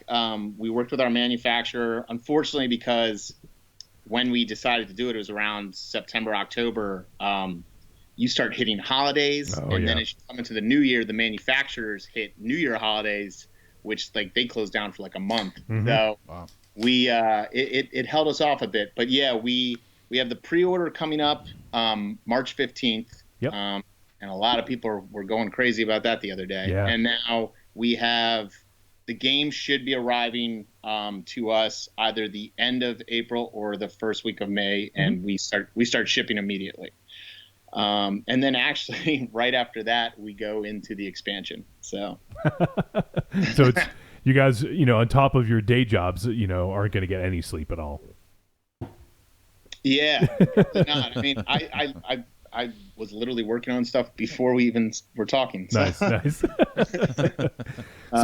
So that's awesome. And where can people go to pre-order the initial game, Mixtape Massacre? So you'll be able to go to mixtapemassacre.com to pre-order it. Awesome. On March 15th, it'll be up in the store. And we actually are going to have it at a marked down special price because we feel so bad for how long we've had everyone waiting for it. So yeah, it'll be cool. Yeah, absolutely. So if you guys want to get a hold of this game, I would recommend definitely heading to mixtapemassacre.com on March 15th, and you get a special sale price. Mars, you gonna say something? I can't wait. I'm gonna buy it. Yeah, absolutely, yeah. So, I wear my awesome Mixtape Massacre shirt a lot. Yeah. And people are like, "What's that?" And I'm like, "It's an awesome game." And they're like, "You like it?" And I'm like, "Yeah, I love it." They're like, "Tell us about it." I was like, "I wasn't there that episode." You did see it though. I've held all the pieces. Yeah, we did open it up and take a look at it. So yeah, like I was so excited to play it, and then it ended up something happened. I think you had to leave early that show. Yeah. We had a family shit storm happen. And, I'm my girth is good promotion for you guys at any rate. When I wear it, it says Mixtape Massacre. Yeah, one of the things I've worn the shirt several times now, and every single time people like comment on it. They're like, "Oh, what's that? What's that? That looks awesome!" And I tell them it's a game, and they get all excited. So yeah, your design like is a double plus. Like, people are excited, and in the people who are gonna get it, like your target audience, know what it is as soon as they, what I mean? Like they understand all the words, they understand the reference. It's like, it's awesome. Yeah, the characters, the bios, everything is really just awesome shit going on. I mean, I especially love the nostalgic quality of all these characters too. So, it's not like you're opening up a box called Mixtape Massacre and you come across like the Creeper, or you come across like other characters, or maybe Scream, or some other characters that have been coming out in the past, say, 10 years or so. 10 years. Yeah. That's just 20 years old. Yeah, it's like 20 years old now. He's confused because he was 55 in the 80s. I'm not confused. I'm not confused. And but you get all these characters that are reminiscent of the movies that I watched when I was a kid. And that instant nostalgia just hits you. I mean, that alone got me. Mm-hmm. And awesome. and I'm so glad to see somebody actually put that into something physical that we can all play and have a good time with, man. Because I sure as hell did. You did, and that's a good endorsement in both film and your game, because Monster Zero was positive the talkies were going to ruin cinema. And he also isn't a big gamer either, so you need to have friends. Yeah, exactly. So no, that's great. So it is going to be restocked. So if you guys are interested in getting it, once again, mixtapemassacre.com on March 15th. And so now you guys made another announcement today about the expansion. If you would, Fred, just talk a little bit about what you guys have in store for that. Yeah, for sure. So the expansion's going to so it's a add-on to the base games. I know a lot of the games nowadays do like side stories or standalone stories, but we wanted to stick with what people have, for one, to make it more affordable to get it, because we won't have to price it so high. But basically what it does is it's called the Black Mask, and the Black Mask actually references the Edgar Allan Poe Mask of the Red Death. Yeah. So basically the idea was, so many people were talking about having some kind of antagonist in the game when we were doing the Kickstarter. And, we threw a card in there called the Survivor and kind of referenced, Escape from New York and stuff. Yeah. But we kept thinking about it after the game was out and everything. I kept thinking about it, and I was like, how can we get a bad guy in this game? Like something that isn't like your sheriff of the town or something like that. Like something that's legit, could challenge a slasher. And my idea was, because I'm a big fan of the movie The Frighteners. Oh yeah, me too, man. Yeah. Sure. I loved. That and Dead Alive are like two of my favorite. There you go. There you go. But I loved how much how the Grim Reaper looked in that, and I hated that it turned out to be a killer at the end. Yeah. But I love the Grim Reaper in that, and I was like, that would make sense in like a slasher movie, that the slasher's biggest competition would be death itself. Right. So what we've done is we've put death in the game, and basically it's a killer scene card like the other scenes, but when you draw it, it not only can hurt you, but if you don't roll a specific hex, which is a combination of the dice and sometimes can be sacrificing a piece or not, if you don't roll it, not only do you get injured by death, but you actually get these black pegs to fill in the spots. And you can no longer heal those parts wow. Game. Also, the card actually takes over a location, and there's 4 death cards in the set. And if you open all 4 and don't defeat them in the locations, the game's over. We've also thrown into the game something else that people were talking about, was the idea of events. So, some things we'll be putting in the game are like air raids, because I was thinking of like the Crazies and stuff like that, where they like made the scene. We'll have a sheriff in the game. I'd love to reference the sheriff from Assault Precinct 13, but I don't know yet. We've got there's a bunch of different things that can happen during the game, which is pretty cool. And it's cool because the air raids can actually destroy locations and it makes the board smaller and starts making you guys get closer and closer, so you have to battle more. So we tried to throw in as much as possible. So more killer scenes, of course, with more references, because people love that. Death cards, pegs, the death pegs, new dice, which open up challenges and things like that. The game comes packed with a lot, and it's going to go live on Kickstarter May 16th. So should be pretty cool. Wow. Yeah, that's fantastic. So you guys are going to have the Kickstarter all set to go May 16th, and do you know what the duration of the campaign's going to be? So it'll be 30 days. Okay.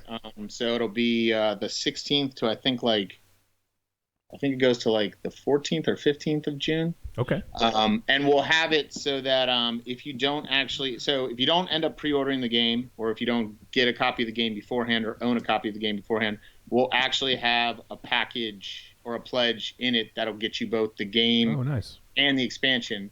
And the game will actually ship at the end of the campaign, so you don't have to wait for the first part. Oh, wow. So we'll have that too. Awesome. That sounds fantastic, and we'll certainly remind people about that. So if people are interested in checking that out, we'll make sure that we're talking about that when it actually is live. And maybe what we can do is, maybe when the Kickstarter is live, maybe we can have you back on, Fred, and we can talk about the Kickstarter and maybe talk about some of the rewards and some of the stuff you're going to get, and we'll really try to push it as much as we can.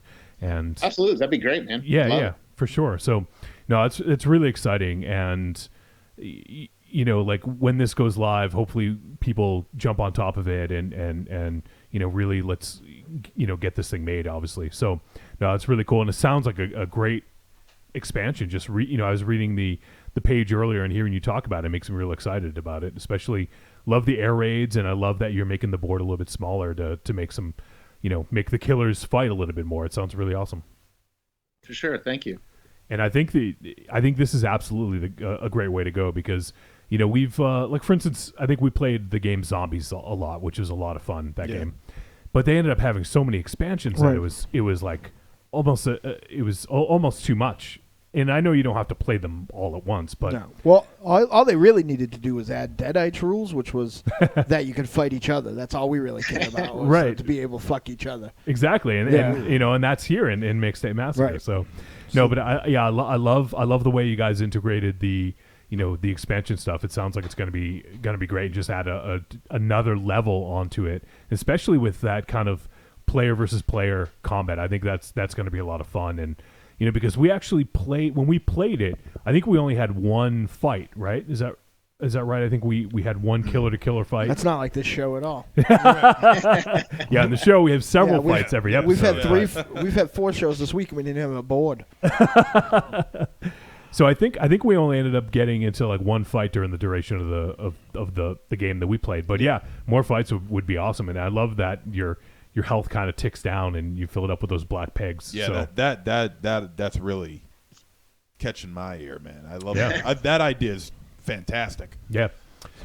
So we have a couple questions in the chat room here, Fred. So some of these we may have already discussed, but I'll go ahead and just ask you real quick. So we have Lalo Schifrin, not to be confused with the actual Lalo Schifrin. You mean there's 2 Lalo Schifrins? Well, I don't think it's the actual composer hanging out in the chat room. Wolfie be pissed because Ray Rochelle didn't know who either one was. So Lalo says, does the game reference any 80s sci-fi, for example, Terminator, RoboCop, Aliens, Predator, etc.? RoboJock. So we had a couple that did, and they did not make it into the final game. They could be making it into the expansion. Okay, awesome. I think there are a couple lines though. I want to say that I seem to remember that. Yeah, I feel like there's a line from either RoboCop or Terminator that's in. Yeah. Yeah. All right. Oh, there was wasn't there a card with the thumbs up, or am I thinking of something else? I might be thinking of something else actually. Yeah, I don't okay. think so. So another question from Riku. Riku asks, "I'm curious about how they designed the killers." So I guess what went into that, Fred, and did you kind of like just make like a whole list of different kind of archetypes you wanted to use? How did that process go? Yeah, it was literally that. We literally were throwing so many things up on a wall, and we're like, it basically became, how many of these can we use? How many of these can we combine to make like its own thing? Which, kind of like with the legend. Well, and I can give you a couple examples. So. Yep. We talked about a Freddy Krueger. We talked about a Candyman. We talked about, Carrie. We talked about Evil Dead, which I felt like no matter how you did her, no one would get it. So we kind of combined, like, we basically put a book in the character Sarah's hand. We gave her chains around her wrist, and we gave her like a dirty dress, kind of like The Exorcist. And her hair is kind of done like The Ring. So it's kind of a combination of all those. Yep. For the kind of Freddy Krueger-ish character, we he was a combination of both Freddy Krueger and Darkman. Nice. Okay, yeah. Which I love Darkman. So Yeah. how can we get this in there? Who is Darkman? Good. Nice one, Mars. Thank you. That's the question. Yep. So I've And got a then, purple membership only jacket. And then it was, again, it became like a whole thing of like, well, do we put critters in the game? Do we put gremlins in the game? And it's like, well, could we combine them and kind of, we gave them kind of a furry top and like, more sharp teeth and, 3 fingers, which both gremlins and critters have and things like that. But it was really about how many times we could combine things to make them be references to multiple things. Yeah. Yeah. We did find it hard. It was weird because like we found it hard to make and this isn't to be sexist, but it was hard to come up with female bad guys. Because there aren't many. Well, and I didn't want to make it like girl with knife. Yeah. Which Prom Queen eventually became it, but she was like a combination of like Prom Night and Carrie. But Yep. like at first I was like, well, we could do Sleepaway Camp, and it was There like, you go. it was like that's not gonna work. It's like Right. everyone's gonna think it's a camper from Friday the 13th and stuff like that. Like it was also the question of, will people get this reference? You could have done Ding Dong Campo Girl. Yeah, the twin girls from The Shining. Well, yeah, but like, and then we thought about like we thought about the twins, and then we thought about doing 2 kids that kind of looked like Amish kids and things like that. Yeah, So it was just like the whole thing with The Shining is we kept saying to ourselves, are they really bad guys though? Like I was like, their dad like butchered them. Like That's true. Yeah, so. It was hard to come up with girls. Now though, I'm like, man, can we start seeping into the 90s? Because I think I could come up with some girls now. But Yeah. Yeah, no, it's cool to just hear, because clearly it's not just one character, and I like that you guys kind of threw, several in there, and I'm surprised I didn't get the Darkman thing, because now in hindsight, taking a look at the character, it totally makes sense. Like, Yeah. and we're all pretty big fans of Darkman as well, so I'm surprised that didn't immediately come to mind. So well, I think some people miss it because they probably think of like New Nightmare, where Freddy actually wears a trench coat. Yeah. But I mean that I thought that trench coat looked more like a Darkman kind of reference, like bluish black and thing. But yeah, I gotta say, I do love the Macho Man card that was thrown in there. Yeah, I was like, we got to get wrestling in here. 'Cause Yeah. we watched wrestling when we were kids. So. We're big fans, so it's certainly we certainly appreciate that as well. The one I gotta ask is, so obviously you have I'm not remembering the character's name, but it's the one that's loosely based off of like Pinhead. Oh, Thorn. Thorn, yeah. Thorn. Yeah. Thorn was basically the one character I was like, we got to get him in the game, but we need to design him in a way that we're not going to get sued. Yeah. It's like, and I was like, so he can't have any pins in his head. Right. And I was like, let's just make him a goth kid and we'll call it a day. And that's basically it. But yeah. But the great thing is it's very evocative, though. Like you look at it and you're like, okay, that's the Pinhead character, For sure. Or it's a guy from Dark City. Who knows? I mean, Yeah. There you go. Was Stitches based on Madman Mars at all? So it's funny. We had another guy say that, and then someone just started saying, "Oh yeah, it was based on that." I was like, "No, it wasn't really. It was just we were trying to think of like how we could get a chainsaw guy." And I was like, "Well, the place is called Tall Oaks. Let's make him a guy who cuts down trees." And Matt was like, "All right, well, I'm going to go with that." And that's what he got. So, and I guess that's the cool thing. I mean, looking at these characters, you can try to imagine, like, even ones that you guys didn't think of. It's like, oh, like it could be that, and absolutely, yeah. It definitely started becoming like people started making their own references, and I was just like, if you see it, it's there. Like, I can't believe you thought Madman was in the game. Why? Yeah, Madman Mars didn't put himself in the Madman Mars game. He's like, nobody's gonna know who I am. So we have one more question in the chat room. It is from First Time Mike, and he asks, what's the hardest part of getting the components together for the game? I don't know what he means by that. So I think what my guess is just the pieces, like all the different pieces for the, for the board game. So you have like the dice, you have the like coming up with them. Yeah. So I would say that basically Matt's big on. I mean, Matt's the artist and he likes to draw a lot. So I basically came up with that you needed cards that could help you. You needed cards that you could attack or could attack you. Mm-hmm. And you needed a way to interact with those cards. So from there, we came up with what we called killer scenes. We came up with what we called bonus tracks, since the game's called Mixtape Massacre. Mm-hmm. And we came up with, I came up with the dice of being, fists for defense, knives for attacking, and then the pentagrams for hexes and things like that. Yep. And then basically from there, we felt like that was enough that it wouldn't go overboard. And that's kind of why the expansion has some extra stuff in it, because there's people who we give the game to and are like we had like tons of backers, and for the most part they were all thrilled with the game and were really happy. And then we had like 2 or 3 come back to us and they're just like, there's not a lot of game here. And I was like, well, I think I wrote to one kid, I was like, some people love Mortal Kombat, some people love Final Fantasy. Yeah. I was like, Mortal Kombat is pretty dumb but fun as hell, and Final Fantasy's deep and tons of stuff going on.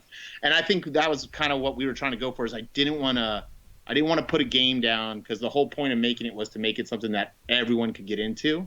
Yeah. So I was like, okay, I need to cut back what we're going to put in. And I tried to keep it as simple as possible. And we tried to come up with it so that, when you drew a killer scene, you started getting the idea that some can hurt you, some you can hurt them, because you didn't want it to get too confusing for people. Mm-hmm. And then from there, I mean, it was basically the design of those things. And, Matt came up with the great idea. He's like, dude, we got these cards. He's like, these are basically scenes. He goes, we can make these videotapes. He goes, the bonus tracks, he goes, why don't we just make those cassettes? And I was like, all right, let's do it. And that's where Matt came into a lot, was coming up with some good designs for everything. Awesome. It seems like it just was a kind of a nice kind of organic experience where you guys had some ideas and just kind of bounced them off each other, and it eventually just formed into a game, For sure. Yeah, that's awesome. And so what we'll do is we'll wrap up kind of the Mixtape Massacre, and I figure we'll just shoot the shit a little bit about horror and maybe some video games and stuff. So obviously the main place for people to get information would be the website, right? Mixtapemassacre.com. Yep. So that's so if you go there, right to the page, there'll be a thing that stops you, because we kept getting questions that'll say, hey, sign up and we'll let you know when it's available. Yep. So you can sign up right on the site, and then there's a navigation at the top for expansion, and you can learn about the expansion as well. Cool. And obviously you guys are on social media as well. I know you guys are on Twitter, Facebook. So if I'm sure Instagram. Yeah, I'm sure it's not too hard to find you guys from just searching Mixtape Massacre. Yeah, a lot of DJs hate us. Yeah. And there's some band in Austin who really hates us because they're a wedding band named Mixtape Massacre, which makes no sense to me. That's funny. There was a band in Austin named the Deadites years ago, wasn't there, Mars? Not anymore. We took them out. We've learned by experience, Austin folds under Lawyer Up. And our lawyer's fake. Just don't tell him. So for folks want to follow Mixtape Massacre on social media, just do a search. I'm sure everything will pop right up, and obviously go to mixtapemassacre.com for all the information about the game and where to purchase it and all that stuff. So obviously, Matt, clearly you're a big fan of horror movies. So I figured we'd jump a little bit into just straight up horror and talking about some of the, what are some of your favorite horror films? I mean, obviously, I think you've probably named some of them, and just from playing the game, I think we can probably get an idea of what you're into. Well, yeah, I mean, so it's funny. My favorite horror film is only because I think it's what made me like, yep, I like horror films moving forward. And that was when I was 5. Nice. And my dad is like the worst father when it comes to movies, because he's basically the dude where my mom went out of town. He's like, yo, let's go see Howard Stern's Private Parts. I was like, okay, sounds good. Like, yeah. So he was always the cool dad to all my friends. But when I was 5, he came home from this trip, and we were living in Cincinnati at the time, and he came home from this trip and brought home this movie called Hell Night with Linda Blair. Oh yeah, yes. And she's grown up. Mm-hmm. And for some reason, that movie does not stand the test of time. It looks like a bad soap opera when you watch it nowadays. But at the time, it was terrifying. I don't know if you guys are familiar with the film, but yes, yeah. And I still remember the last scene, and I don't know if you guys want me to spoil it for people or not. Yeah, go for it. But the last scene in it is the bad guy's name's Andrew. He's like the crazy kid who lives in the house that these college kids make these kids do Hell Night, which is like a hazing experience. They have to stay in this house. She drives the car into this fence, and he goes forward, and his neck lands right on the spiked fence. And she's walking away holding herself, and he's just in the background, and blood's just dripping everywhere. And then the movie just ends, and I was like, oh, okay.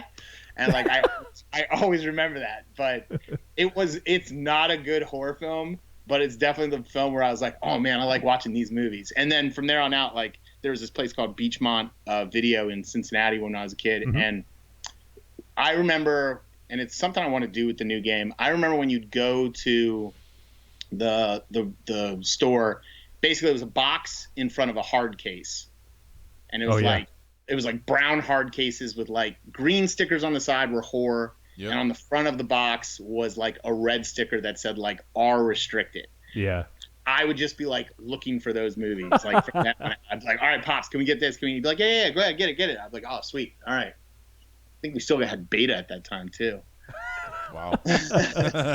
That's amazing. We definitely have an affinity for that experience, the VHS experience of going and just kind of, it was like sensory overload, just going into the horror section and seeing all the box art. It's just jumping off the stand, and it's certainly an experience you don't get anymore by just navigating Netflix or VOD or whatever. Yeah, I mean, you go to the store. Back in the day, you go to the store, and I don't know about you guys, but to me, rated R used to mean something back then. I don't know if it's because I was a kid and I'm watching these. Yeah, it's probably because you're a quote kid. unquote restricted films. Yeah, and it was like forbidden fruit. Not for nothing, it still means that it's rated R. No, true, but I mean, it just felt like there was a lot more substance to it back then. And at least chronologically, you are an adult now, so you're allowed to watch those. The artwork was definitely way better back then. Oh, God, doubt, yeah.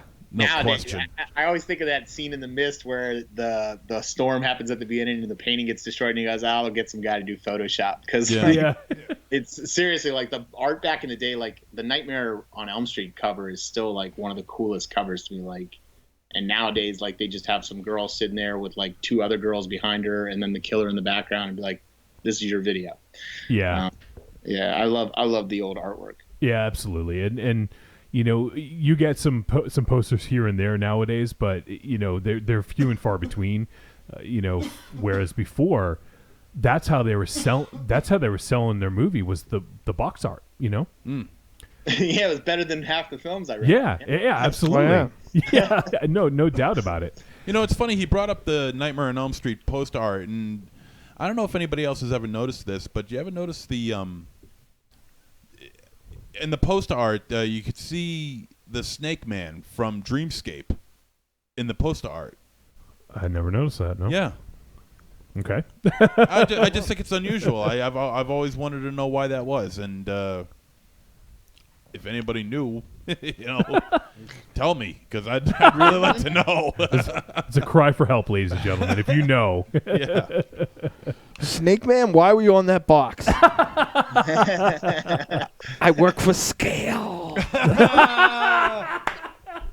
That's terrible. Layla Schifrin in the chat room says, the killer crazy kid scared me as a kid in Hell Night.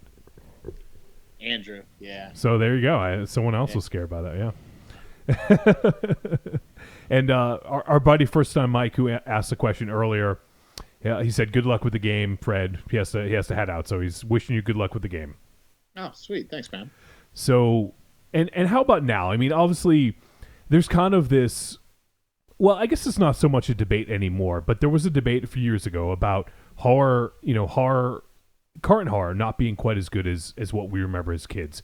I personally think that kind of myth has been dispelled, that there's a lot of really good horror nowadays, and we've watched a lot of it in the last several years.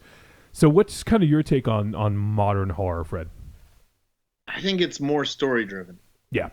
Back in the day, it was more jump scare, or, I mean, it was also comical. Even back then, it was comical. Like, Freddy Krueger movies were hilarious. Like, any Nightmare on Elm Street, except for even the first one, I probably laughed a lot, as well as, like, Jump. Like, I think, what's it called?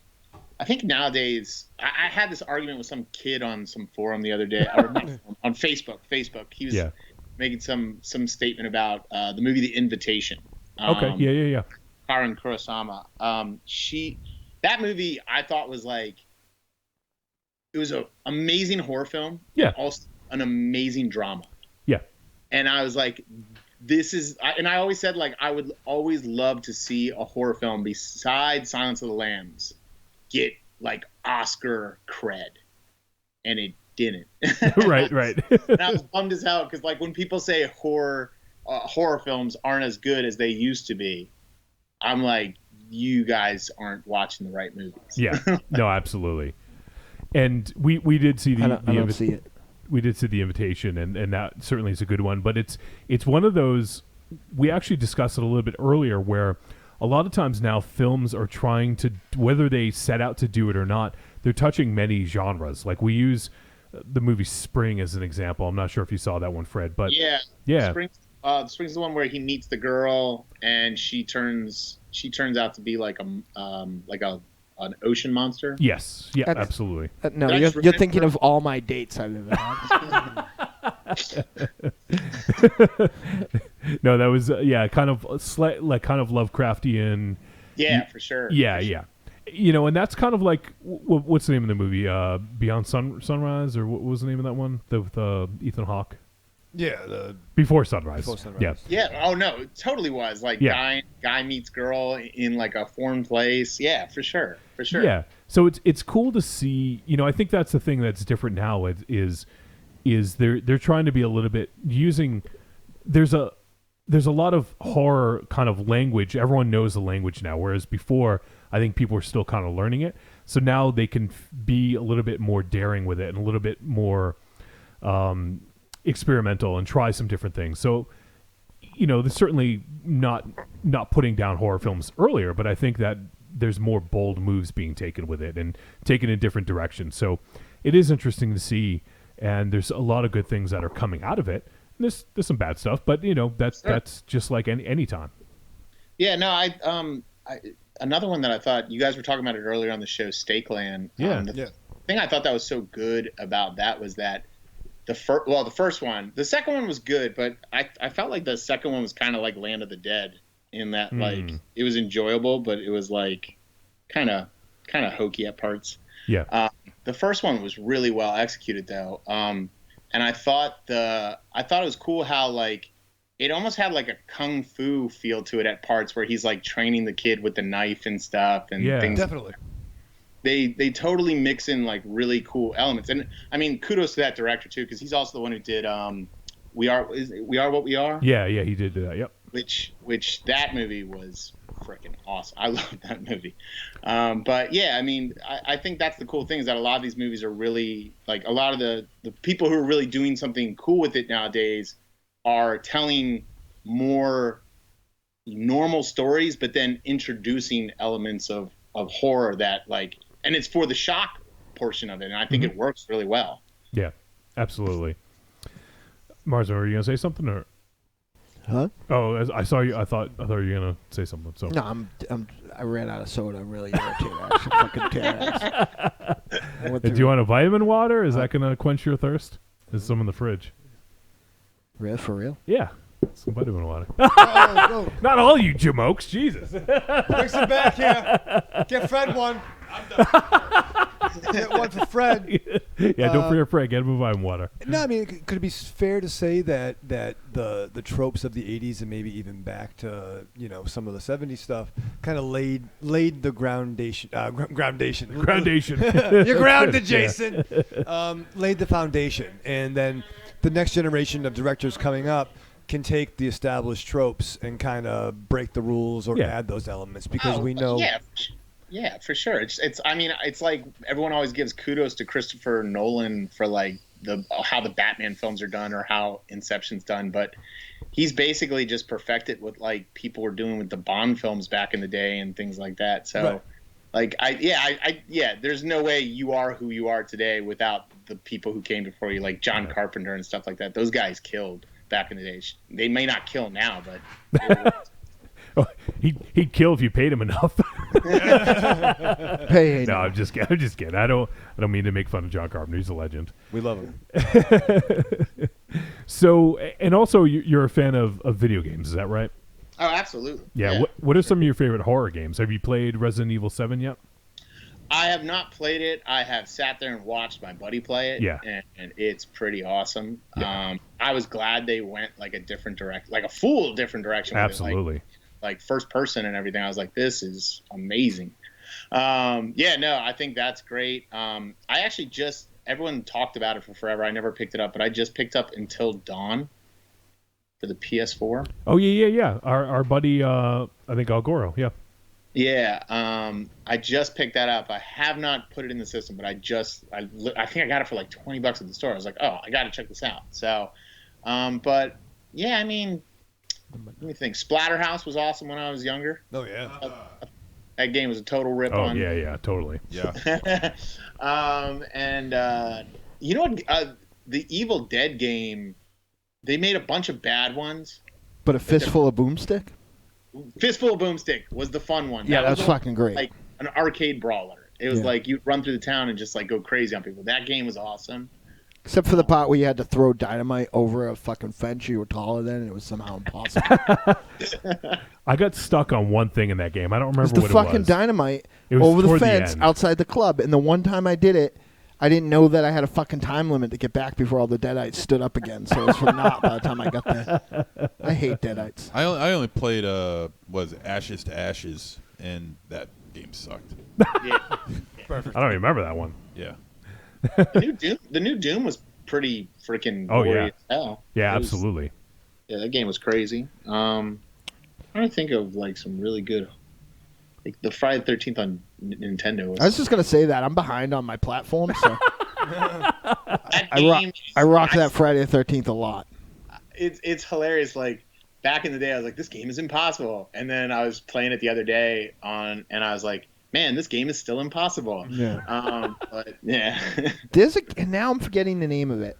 There is an NES horror game I had never heard of before. One of my fellow podcasters on the network, Uncle Paulie, got it for my birthday last year. And I've never had the opportunity to play it because I'm afraid that it's gonna like a joke and it's gonna mess up my Nintendo. Because he gave it to me, he goes, here you go. And like I think he expected me to be excited, and I was excited. I was so happy, honored to get a gift. But like I had never heard or seen anything about this game, and I think I keep calling it Mad Monster Party because of that Rankin and Bass cartoon, but it's not that. Oh no, Monster Party. Is it Monster Party? Monster Party, yeah. I was playing that the other day. That's awesome. Full confession. I was able to do a retro pie on an old cartridge, and I've been playing so many Nintendo games. It's insane. Really? A friend made this thing, and I was like, how do you do this? And I plugged it in, and I was like, oh, there's all these games on here. I don't know how this happened. Just to go back to the films real quick, our buddy Drive Jacket Mark commented in the chat room and says, overall, I think horror has become more sophisticated. You can see it in horror fiction, too. It's become more literary. I think it has a lot to do with how everything is more available to everyone these days. You can dip your finger in everywhere, and that leads to having a lot more influences. Yeah. Yeah, absolutely. Yeah, I think it's pretty accurate for sure. I'm going to go on a record, and I want a friend in Australia to know. Yep. I want everyone to know. I appreciate sophisticated. But in 2017, I just want things to be fucking stupid. Really, that's what I want again. I want like a killer in a dumb mask and boobies and people getting their heads smashed. Like that's really all I want. I don't want to. 5. Yeah. Right. I don't want boy meet girl. Girl is a squid. Like I don't need any of that. But you like that. I don't need Baba Banduke. I don't need any of that. Baba. I did not love that movie, Babadook. I can't even say it. Yeah, me either. Yeah. Everyone raved about it, and then when I watched it, I was like, there was like some parts where I was like, oh, that's creepy. I was like, but by the end, I was like, there's other films that did this better. Right. Yeah. I was disappointed that it wasn't about Baba Papas, is which I thought I was going to get. I thought they were going to get like some sort of a 28 Days Later disease and rampage through the zoo. Just kind of rub up against people aggressively because they don't have any arms or legs or very small mouths, so they're not really a threat, but it would have been scary. Like boundary horror. Drive Jack and Mark says, "Well, come over to my house, Mars. Stupid all day, mate." I'm not coming over your house because I was just reading the other day. Actually, mutual Australian buddy Tim just told me that now, to make matters better, there's a portion of Australia that's on fucking fire. Your continent is a fucking supervillain. You have like every week we find out a new thing in Australia that can fucking kill you. Oh shit! And Raven J in the chat room says Monster Party blows. Oh, he told you, Mars. I didn't even play it. I don't know. Like it's not like I didn't even know what it's called. It's not like I'm the fucking. I got a Monster Party flag on the front yard. I'm not even 100% sure that that's it. It's definitely the graphics are definitely all over the place. Yeah, it's probably one of these instances where like I think Donkey Kong's the best game out of it. Donkey Kong's a very good game. Yeah. Mortal Kombat's the best game ever made. Speaking of Mortal Kombat, what was I think it was the last one that came out. They had X. They had the expansion or the downloadable characters where they had a lot of horror characters that they added, which I thought was pretty cool. Well, yeah, they had Jason, Leatherface, and they had Predator, and Alien. The Alien though was not well designed. I gotta be honest. Yeah, it was like I think they were trying to make it that it was like a combination of like Baraka and an alien. And its head's like real. Its head looks, it doesn't look good. But everything else about it was pretty awesome. It's cool that you could fight as all those. Yeah. Yeah, absolutely. I wonder because they did, if I remember correctly, I think they did something similar. Oh, they did. I'm trying to remember now, but before Freddy was in the last one. Well, before Injustice, I thought that they had some DC characters or something like that. So they had Mortal Kombat versus DC Universe or something. Yeah, we played that. It was bloodless. Yeah, I would think I was wondering is if this is the precursor to a fighting game with horror characters. Man, I thought, there's that Terradome thing that I can't get to play on my Mac because God hates me. But that's a monster fighting game. Yeah. That would be amazing. That would be pretty amazing. Yeah, absolutely. That'd be so cool. So, all right, Fred. Well, we've taken up a lot of your time as it is, and I definitely appreciate you coming on and just shooting the shit with us and telling everyone about Mixtape Massacre. And there's a lot of exciting stuff going on with you guys. And once again, just to go over everything, if you guys head to mixtapemassacre.com, that's kind of your home base. You can find everything out there. You can find out that's where you can buy it or pre-order it when it becomes available on March 15th. And then also you guys are going to have the Kickstarter for the expansion pack, the Black Death, which is going to be, the Black Mask, which is going to be available, or the Kickstarter launches on May 16th. And that's going to run for 30 days. So got a lot of exciting stuff coming up in the Mixtape Massacre world. And we really appreciate you taking some time, Fred. Is there anything else you want to plug, or, if you want to plug your own social media or anything like that, you have the floor to do what you'd like. I was just going to say, I agree earlier that Valentine's Day sucks. Thank you, Fred. I have a girlfriend, and I'm telling you, Valentine's Day is bullshit. So that is a mandated day to show emotion. How horrible of the world we live in that someone has to tell you to show someone that you care about them. Yeah, but you can show it every day too. But it's a special day. What do you hate? You ate Christmas too, you communist? Yeah, but sometimes I don't remember. Yeah. Yeah, I'm working. I'm playing Mixtape Massacre. You know what I mean? Like, it's a good thing you have game mixing to fill up your time, Mr. Lonely. No, but I appreciate you guys having me on. It's been a lot of fun. Yeah, absolutely, Fred. We'll definitely we'll keep in touch for sure. And then as we get closer to the Kickstarter, or maybe even when it's up and running, maybe we can connect up again and you know, like just talk about the Kickstarter, talk about the things that you guys are going to have, some of the stretch goals, things like that, and just to, you know, kind of hopefully get some more ears on that, so you guys can can get that funded, because I definitely want to see this happen. Sounds like a fantastic expansion. It's going to be a great addition to the game, and it was awesome hanging out with you, my friend, and hopefully we can do it again sometime, and we appreciate it, and we'll definitely be in touch with you. For sure. Thanks a lot, guys. You got it, Fred. Take care, man. We'll Thanks, talk to you man. soon. see you, man. I think Halloween sucks. What do you think of that? Yeah. I'm spooky all year round. I can eat candy all the time. Right, Dollar any stores fucking near my time. house. Yeah, I can eat candy any fucking time. Don't put a bat on. You just did. You ate. I did. You I don't, housed some candy. I don't need a fucking day to watch horror movies. Yeah, here's what's great about Valentine's Yeah. Day, right? It's like confession. Yeah, blowjobs. That's what's great about Yeah, Valentine's Snoop. Day. Right. You could be a dick all year long, Right. And you could absolve your sin. It's like you can Right. go on. You It's can like go on fucking church day. Yeah, Right. you know, it's like going to BJ's. The BJ's Listen, for love. I don't have problems showing my girlfriend, other girls, all sorts of girls Yeah. love all year round. Seriously. But on Valentine's Day, I show Yeah, all. but you try to show them love, and then your girlfriend actually is the one that gets the love. I Yeah. don't care. It's Whether she win-win. wants it or not. It's win-win for me. So I'm looking at Monster Party here, and on the cover of the Yeah. box, there's like a creature from the Black Lagoon. Yep. There's a Medusa. There's a Dracula. Yeah. And so far in the graphics of the game, there is a pumpkin head with a white dress on. A giant topless woman singing. Perfect. Right. And a cactus, what looks to be a giant cactus that's upset, and a snake. I got a snake, man. So while I haven't played this game yet, I lean towards probably what Raven J said.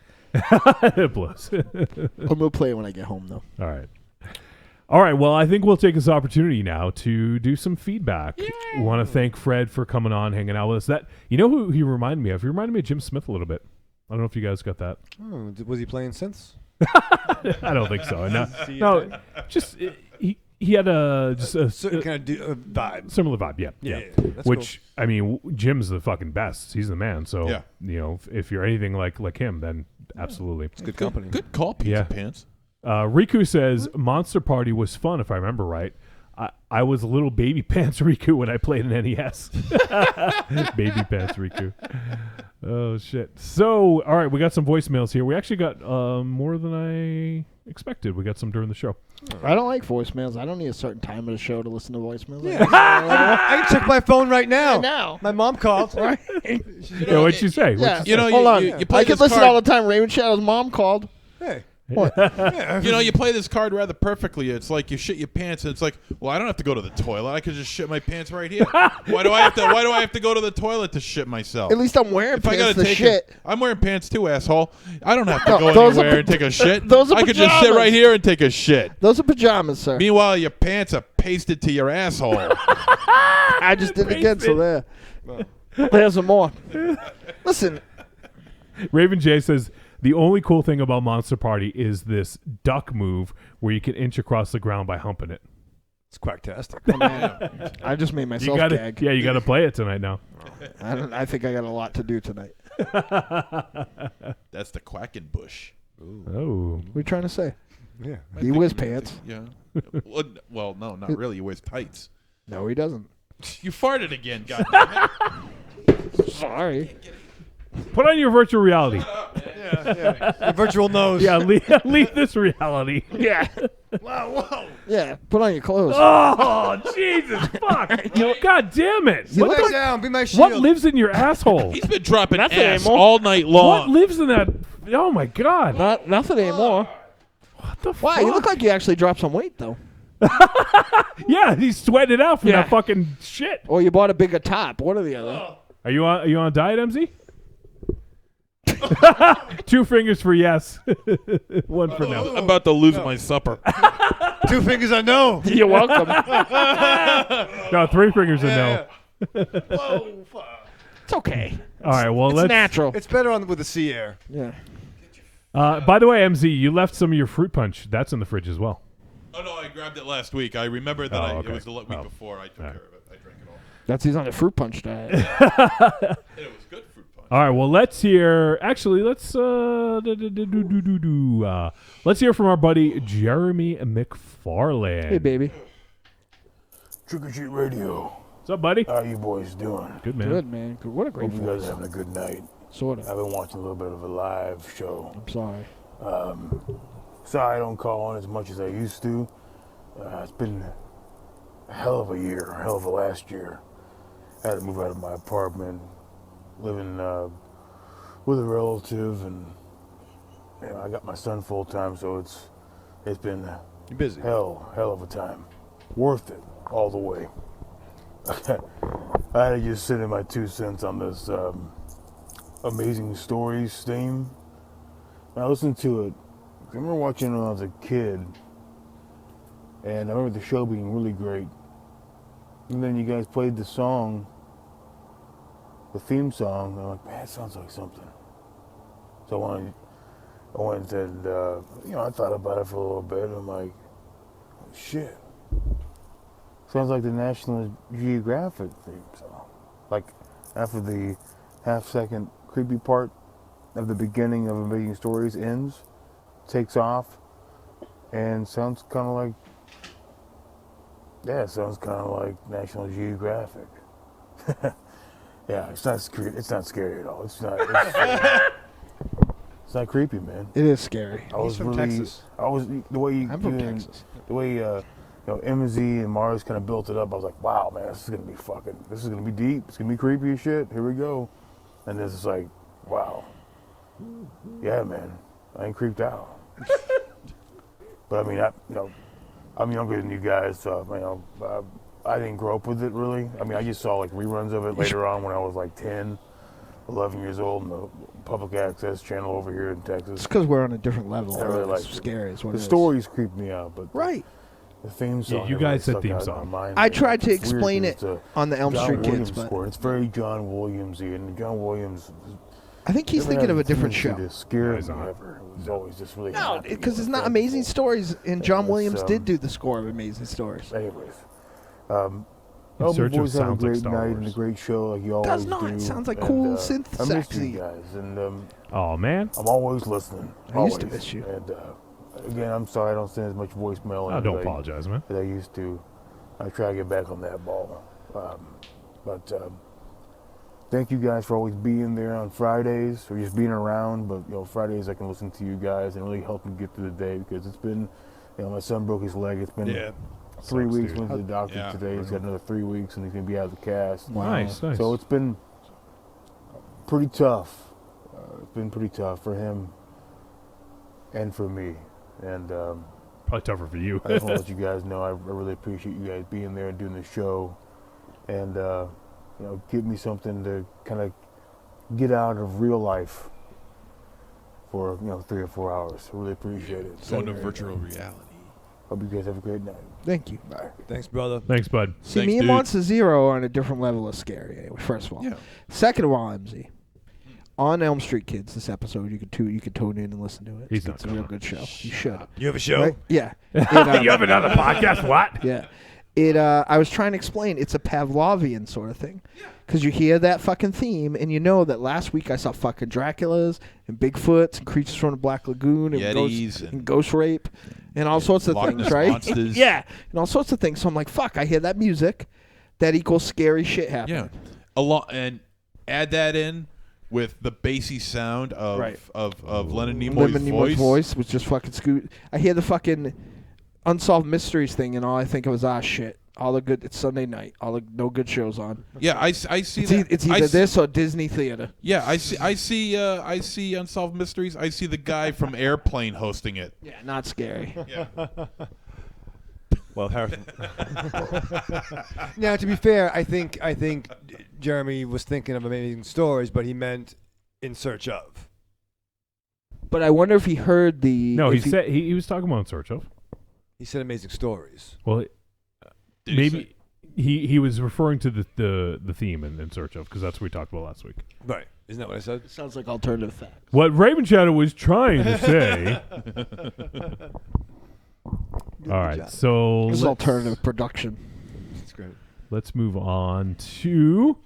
Oh, hold on one second. What? Wolfie, in between voicemails, pull up this poster with the Snake Man.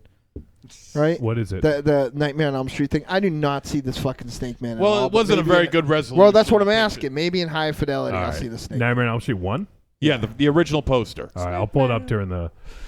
All right, we have. Hopefully, there's no explosive arguments, but we heard from Nick as he reviewed Dario Argento's Inferno. This is going to be interesting. Brace yourself, This is MZ. gonna be awesome.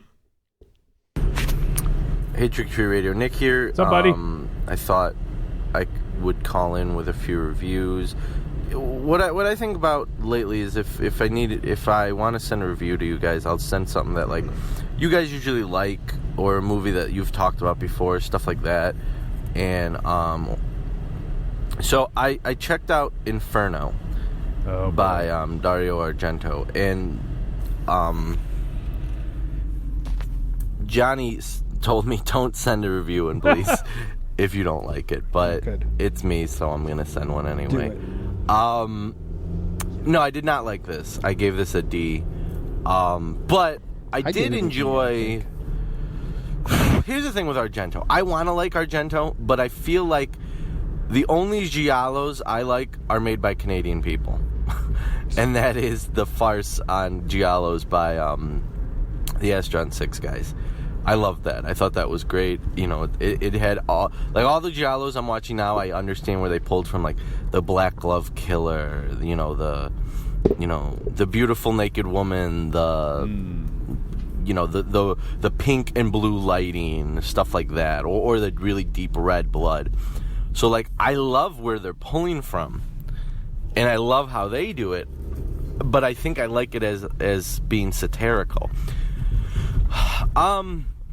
So I liked two deaths in this scene. In Inferno, I liked the death by the windowsill, and I enjoyed the old guy getting eaten by rats. And then I thought his head was cut off by like an ice cream vendor or hot dog vendor, and then thrown in the water. But then it panned back, and his head was back on. Yeah, here's the thing. I think they're just not for me, and that's fine. I'm going to keep watching Argento's films just because I kind of want to finish his filmography. I did watch Dracula 3D. That was really bad. Don't do that. Don't do that. I don't know. Not for me, but that's fine. I mean, giallos are tough to get into, in my opinion, and especially being the sporadic horror fan that I am. Not really. But yeah, not for me. I don't even D grade. Thanks, guys. Bye. Yeah, in the chat room, Drive Jacket Mark says Inferno isn't even a giallo. No, it's not. Yeah. I don't even remember it. I don't really. I mean, it's no secret. It's been a while since I have seen it. I like it, but really it's not one of my favorites of his. I don't like later Argento at all. Yeah, I mean, it's not that much later though. As far as it's after Suspiria. It is. Yeah. But This came out in 1980. I mean, as far as his anything, I feel that pre-opera, I still think this is his weakest film.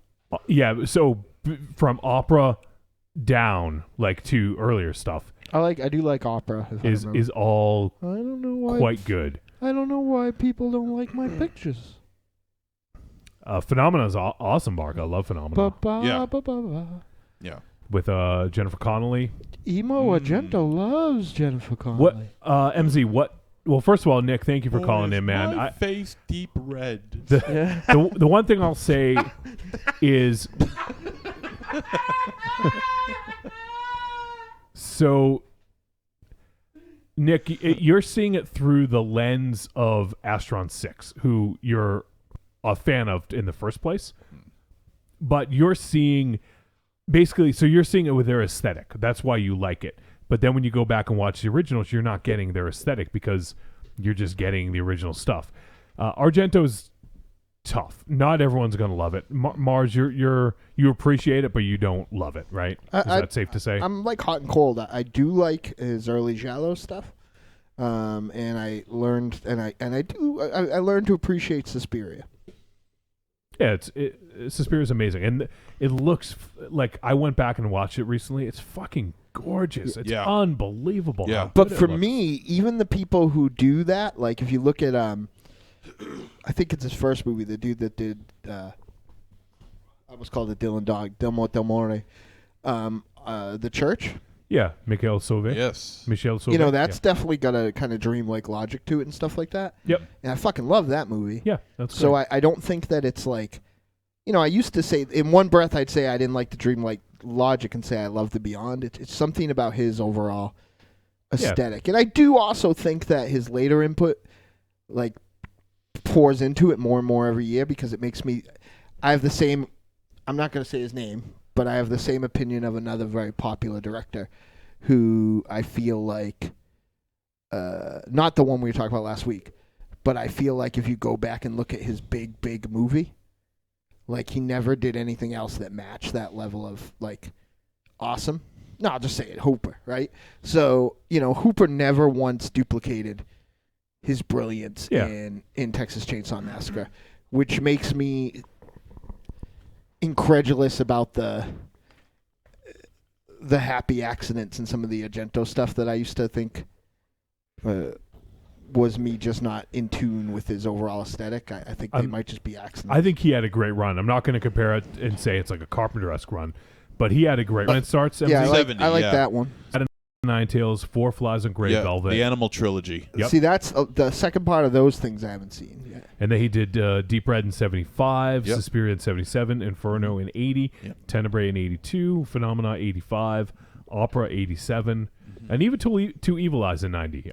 I would. I don't know if I'd include that. I like the. I feel like, but that was good. But like, you know, I like it. Like now that I'm displaced from, you know, like, you know, getting that box and more being like, holy shit, this is like, you know, Led Zeppelin and Pink Floyd doing a record together. This is like two of the, like, maybe I don't like one very much, but it's still neat that it's two of like biggest icons doing something together. This should be really interested in it. It was, you know, when you look at it, when you're roped into that promotional like gimmickry, like it's not going to hold up no matter how good it is, you know, like. And he only had two, as far as I'm concerned, he only had two decent post-opera films, and I'm not even counting the Masters of Horror as well, but Sleepless and the Stendhal Syndrome. Yep, Sleepless is pretty good, and those were very actually good movies. Stendhal Syndrome was still like I don't think he had taken that downward step. No, he was starting to take that downward step because he did Trauma. Phantom of Trauma was 93. Phantom of the Opera. Yep, Stendhal Syndrome. Is Trauma was 96. bad though? I thought Trauma was good.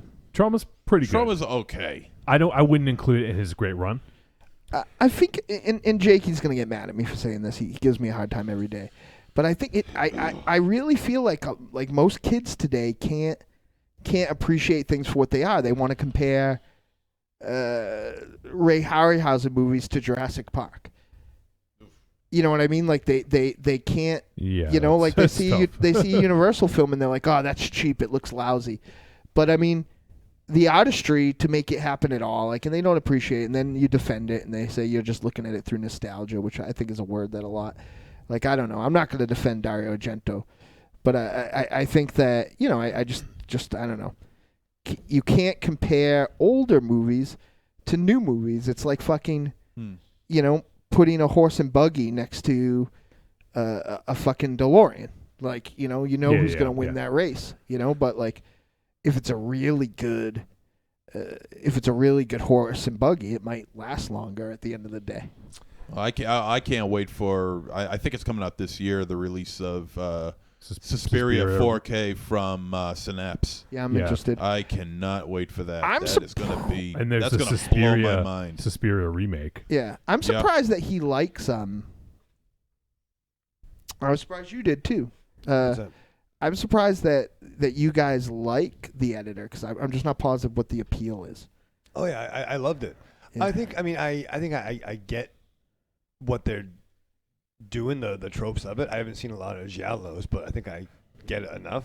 Mm-hmm. Yeah, I mean, You know what I mean? I think if you see one, you kind of get an understanding of what that's all about, because a lot of them follow the same kind of tropes, you know. And it's a mighty fine penis. But I do want to It is a say, mighty fine penis.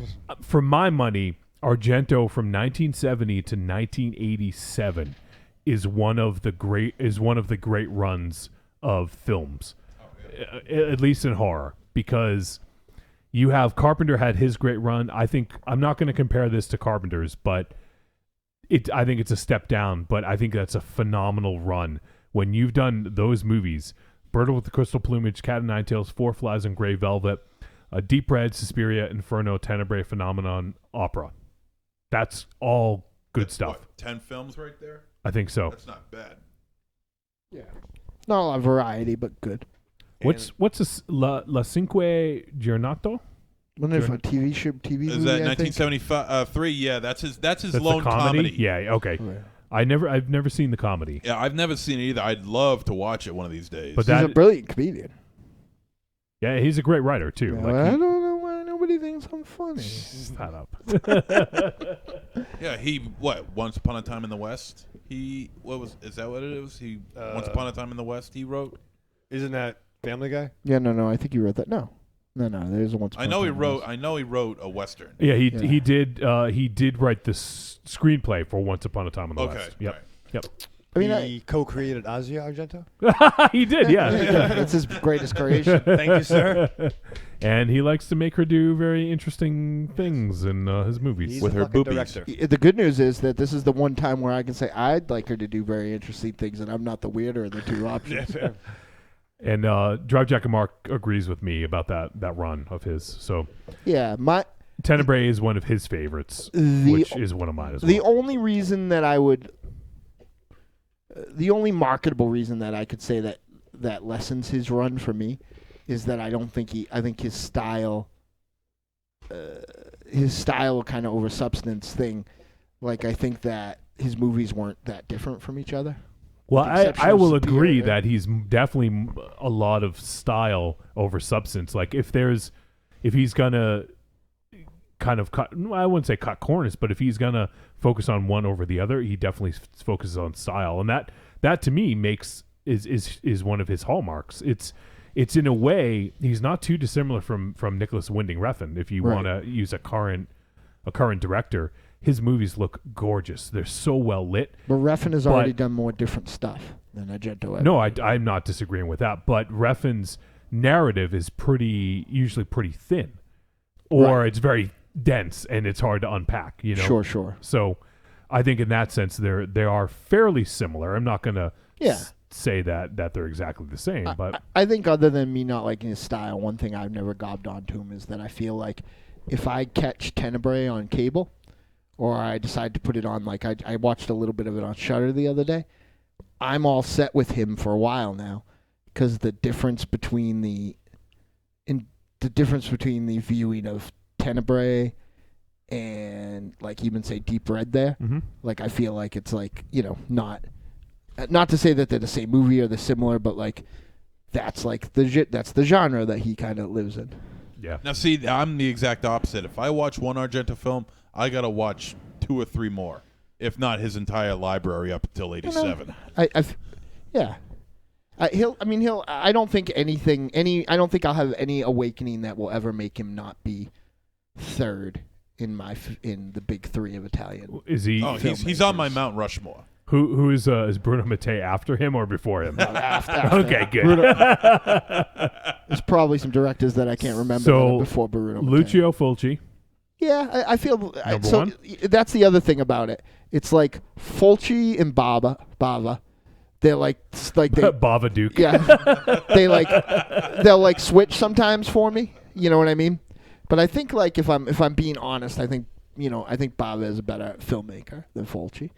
And then it's Argento. I wouldn't argue with that. Drive Jacket Mark asks for you, Mars. Do you like De Palma? Yes. Okay. But De Palma balls. But I think that if De Palma made 7 films that were like Dressed to Kill and what's the one is Dressed to Kill the one that's Rear Window essentially? Yes. Yes. If what's the one with Angie? No, that's the one. Angie Dickinson's the one. Dressed to Kill. What's the one that has I have to look, but there's movies that he made like close proximity. No, Snake Eyes. Yeah. No. But I don't think I would have liked 11 of those movies. Sisters? No, Sisters was before either one of these, I think. But he made these two kind of like violent Hitchcockian films in like kind of proximity to each other. One was the one with Angie Dickinson in it. Yeah, that was Dressed to Kill. Right. And then there was the other one that was like Rear Window. It was Rear Window. Oh, Phantom of the Paradise. No. Just kidding. Yeah, I'm not sure what it's like. I mean, if you look at Sisters, Phantom of the Paradise, Dressed to Kill, and Carrie, like there's not a lot of like I don't think you unpack all that stuff and say, oh, this is a filmmaker who's like visually is similar, but his tropes are. He also did Bruce Springsteen's Dancing in the Dark video. Yeah, I always thought that was weird. What came after Dressed to Kill, or right before it? Home Movies was right before it, and then Blowout was right after it. Oh, Blowout. So yeah, Blowout. He has right. What's the one with the drill killer guy in it? Body Double. Body Double. Yeah, that's what I thought. Okay. So Body Double and Dressed to Kill, especially, are very similar movies. But he made all this other stuff that wasn't like that around then. But if you look at I feel like Argento did two types of horror movies in between 1970 and 1989. I forget that De Palma did a lot because he didn't just do thrillers. I mean, like The Untouchables. Right. Oh, that's my joint right there. And that's sort of my point there. Like, I feel like I'm not 100% sure what Drive Jacket Mark's, point was, and I'm sure Raising Cain. He'll tell us. Carlito's Way. But I feel Scarface. like if you want to draw to draw a parable between Argento and De Palma, he would have just had to keep making Dressed to Kill and Body Double over and over again. Which he didn't do. He didn't even do it in contemporary. You know what I mean? Like he did Sisters. I don't think I've ever even seen home movies. And then Mission Impossible, which is a big budget, right? Summer tentpole film. Man, I'm so upset that series didn't go away. No, it didn't. It didn't end up being what it was because it was supposed to be these auteur directors doing James Bond almost. You know, what didn't I mean? John Woo do one? Yeah, it was De Palma, John Woo, and then the dude who did Star Wars. J.J. Abrams. J.J. Abrams, yeah. Oh yeah. I didn't see his. I never saw his. I like part 2. And then I don't know who anybody did any of these later ones. In the chat room, Drive Jacket Mark says I think the Babadook was probably the best. Probably talking about the Italian directors, Mario Babadook. Oh, nice. Yeah. And Laylo Schifrin says I like Black Sabbath the movie. I think that's considered a giallo. No. Well, the opening, depending on if you see the American or the Italian one, but just for argument, the American one, which is the one we all grew up with, the opening segment is it has. I don't know if you could even say it's a giallo, but it has very many elements of a giallo to it. But the rest, there isn't another one. There's a vampire story in that, and a cool Edgar Allan Poe like ghost. The body story, which is one of the scariest fucking things I've ever seen in my life. So, well, kind of spurred an interesting discussion about some filmmakers. Yeah, there, thank you, Nick. Yeah, so thanks for that, Nick. That's all I can ever ask for a call. If I agree with you or I disagree with you. Yeah. If you give us somewhere good to go. Yep. I don't know. We got a call from someone named Scott Howard. Oh, is that who I think it is?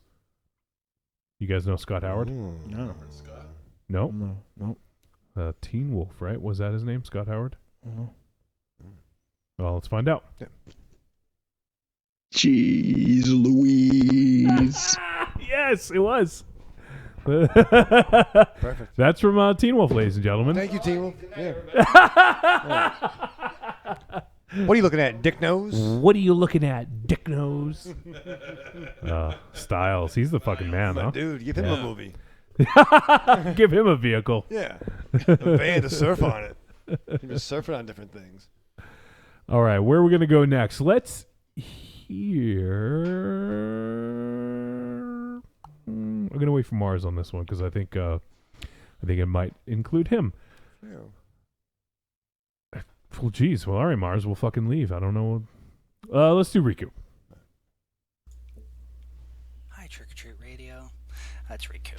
So I beat Resident Evil 7. Woo! Nice. Congrats. Boy, is that a good game with a good Resident Evil ending. If you get a chance to play it, play it. All right. Picked up Neo, which is the new Japanese medieval fantasy game with lots of samurai stuff and Japanese demons, aka yokai and oni and shit. And that's great. Love it. Playing it probably like maybe when you're doing the show. I don't know. Sure. So you guys are doing Stakelander 2. I love the first one. I can't wait to watch the sequel. I hope you guys had a wonderful Valentine's Day with your wonderful lady friends. And yeah, that's it. Have a good show. Bye. Thanks, Riku. Always awesome to hear from you, my friend. And I definitely am very curious about Resident Evil 7. I have not played it. I've seen some video, and it looks fucking awesome. Yep. All right, well, let's hear from Evil Corny, questioner of the strange and licensed HVAC contractor. Right. That's quite a title. Mm-hmm. Hey, guys, this is Evil Corny. What's up, Corny? The music for In Search Of, I remember that music being, real creepy, and some of the episodes just creep you the hell out, about like that Vlad the Impaler and the I want to say it might have been an alien abduction one. Yep. And, that shit's scary. Amityville Horror. Oh, fuck. Yes. And even the Bigfoot one was kind of, scary because they made that Bigfoot seem really real rapey. Creepy. I do have one theory that I kind of wish Robert Stack could investigate. Okay. On Unsolved Mysteries if he was still around. Right. My conspiracy theory now is that Wolfenstein has swapped all of the music for In Search Of with this polka type music. I kind of remember this music being creepy. I agree. Mars, I know you can back me up on this. I'll back you up all I think day. Wolfenstein has swapped all the music on the internet for In Search Of. Y'all have a good night. It's alternative. It's very true. Intro themes. Well, you guys seem to, say that it was the same one. So yeah, well, good to hear from you, Corny. Thanks, Corny. I love you. Even though you didn't come to my defense. I can't wait till we're president and vice president. Well, with the way things are going, I think anyone can get in now. Yeah. We might not have to wait 4 years. Yeah. So Drive Jack and Mark he said, I was just curious because De Palma has that same Hitchcock influence. You see it even in his non-horror films. Right. Like the scene in Untouchables when the stroller is fucking rolling love it. down the stairs and Carlito escaping through the train station. I don't think that's on Blu-ray yet. I'll have to double check. And Creepy Girl says, Argento, definitely my number one. There you go. And she also said, I love the TV series Teen Wolf. I never saw it. No. I saw it. And you didn't like it? No. Okay. But I'm a grown-ass man. Lalo Schifrin says, avoid the Resident Evil 6 film, though, and the rest. Fair. I have not seen it. I was going to go see it, but it's already out of the theater. Really? Yeah. Wow. Well, the one near me. Lego Batman is on a lot of screens. So. Yeah, I'm sure. And John Wick, so. All right, well, let's hear from our boy, the man who leaves the door unlocked, Drive Jack and Mark. Hi guys, it's Drive Jack and Mark here. I'm just calling in to check in, I guess. Anyway, so I'm just really happy that Dynamo's getting into Ryan Adams. He's been one of my favourite musical artists for a long time now. It's fucking great. Back in the day, I think I was listening to a lot of rap in my high school years, and then for some reason I started to get into other music, and Ryan Adams was one of the first people I got into in the early 2000s, and yeah, he's just an amazing guy. Heartbreaker is probably my favourite album. It's a good one. I've got 3 copies of it here for some reason. But anyway, his new album, which I downloaded illegally because I couldn't wait for the release, it's good. It's like the perfect mix of comes out Tunnel of Love tomorrow. Era Bruce Springsteen and Johnny Marr from the Smiths guitar. It's a very good album, and I'm saying that I haven't liked Ryan Adams' last few albums. I did like the Taylor Swift cover album. I thought that was great. Yeah, I enjoy that. His other ones, I haven't liked him for a while. But anyway, that's that. Now, let's get back into some old school Drive Jacket Mark crap. Uh-oh. So, the other day, as you guys know, it was my birthday. Yeah. Happy I birthday, finished man. work. I come home and there was one of these girls waiting for me on the balcony. So I let her come in and she gave me a gift. She gave me my favorite cologne. I don't know how she knew my favorite cologne. But anyway, she gave that to me and then she hung out for a bit. And I made up a lie and said I had to go somewhere. I didn't have to go anywhere, but I pretended I got in my car and I just drove around the block. And she left.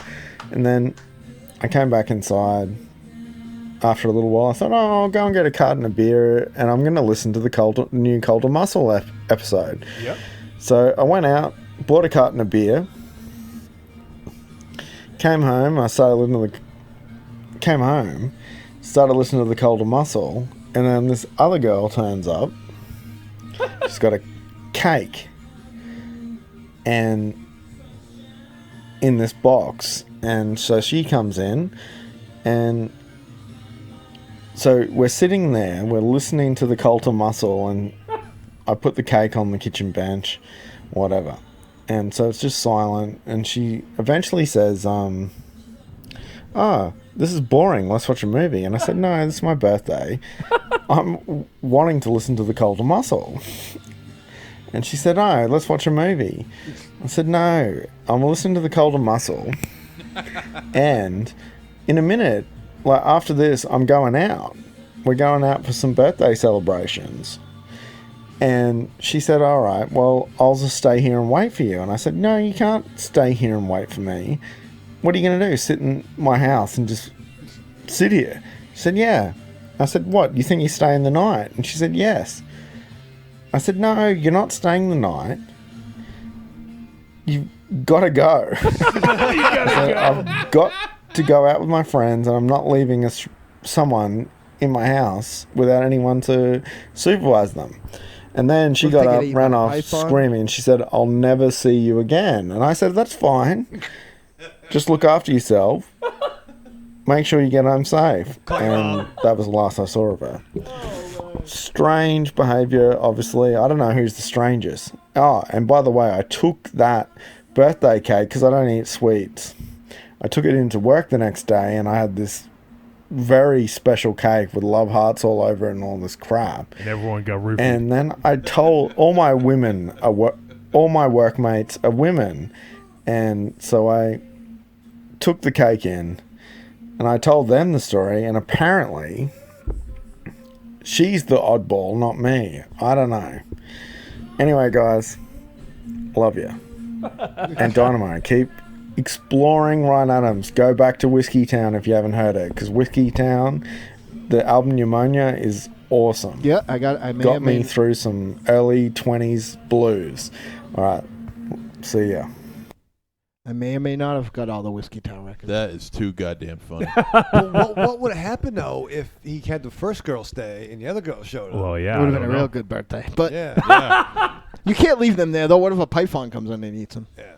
Well, you don't want to be held responsible for that. And you know what I just thought of? Problem Can Dane please drop us a line? Because I'm afraid that he got lit on fire. He's been busy writing, man. Ate by a fucking snake. He's writing a book. Yeah. I know. I'm very proud of him, but I don't want him to get fucking burnt in the coal fires or eaten by a I'm still jellyfish. working on that book, by the way. I'm still working on reading it. What are you, page 2? No. Yeah, I'm about halfway through. I was reading something the other day. I'm on page 70 or something. He didn't send me a book. Did he? I'm the one that can read here.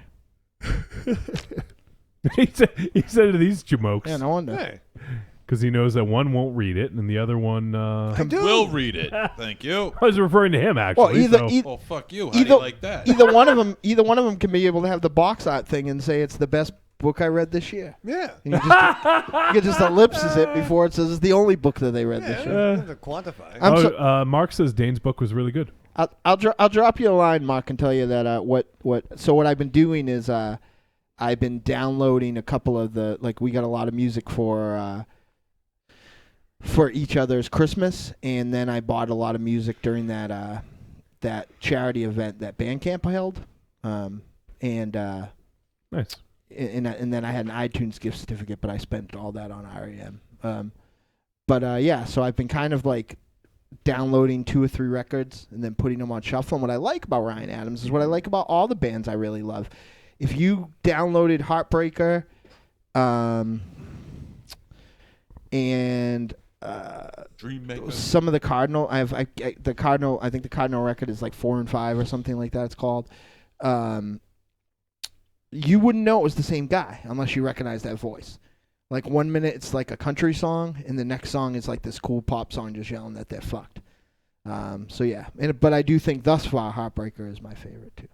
I just think he's too handsome. That's my problem. I like my musicians to be like me, ugly. Except for the gauze. For some reason, my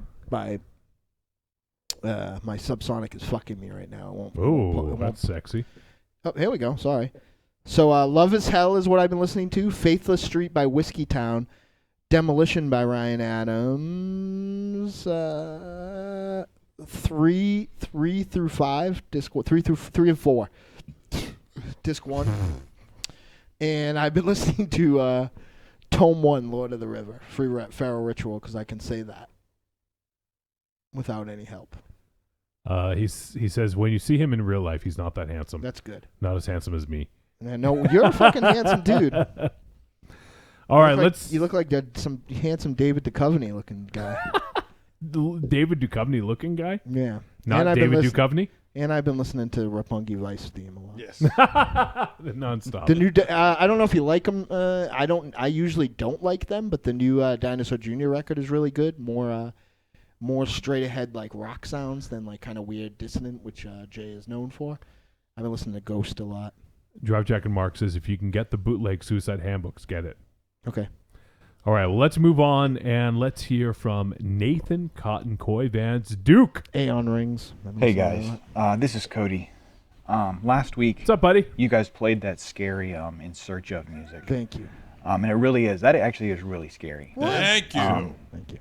And it just got me thinking of come on, Nathan. like music that scared me from TV shows as a kid. So I wanted to share one with you guys. Real quick. Definitely, man. Can't wait to hear it. We're getting set up. Show me that smile. I'm having that feeling.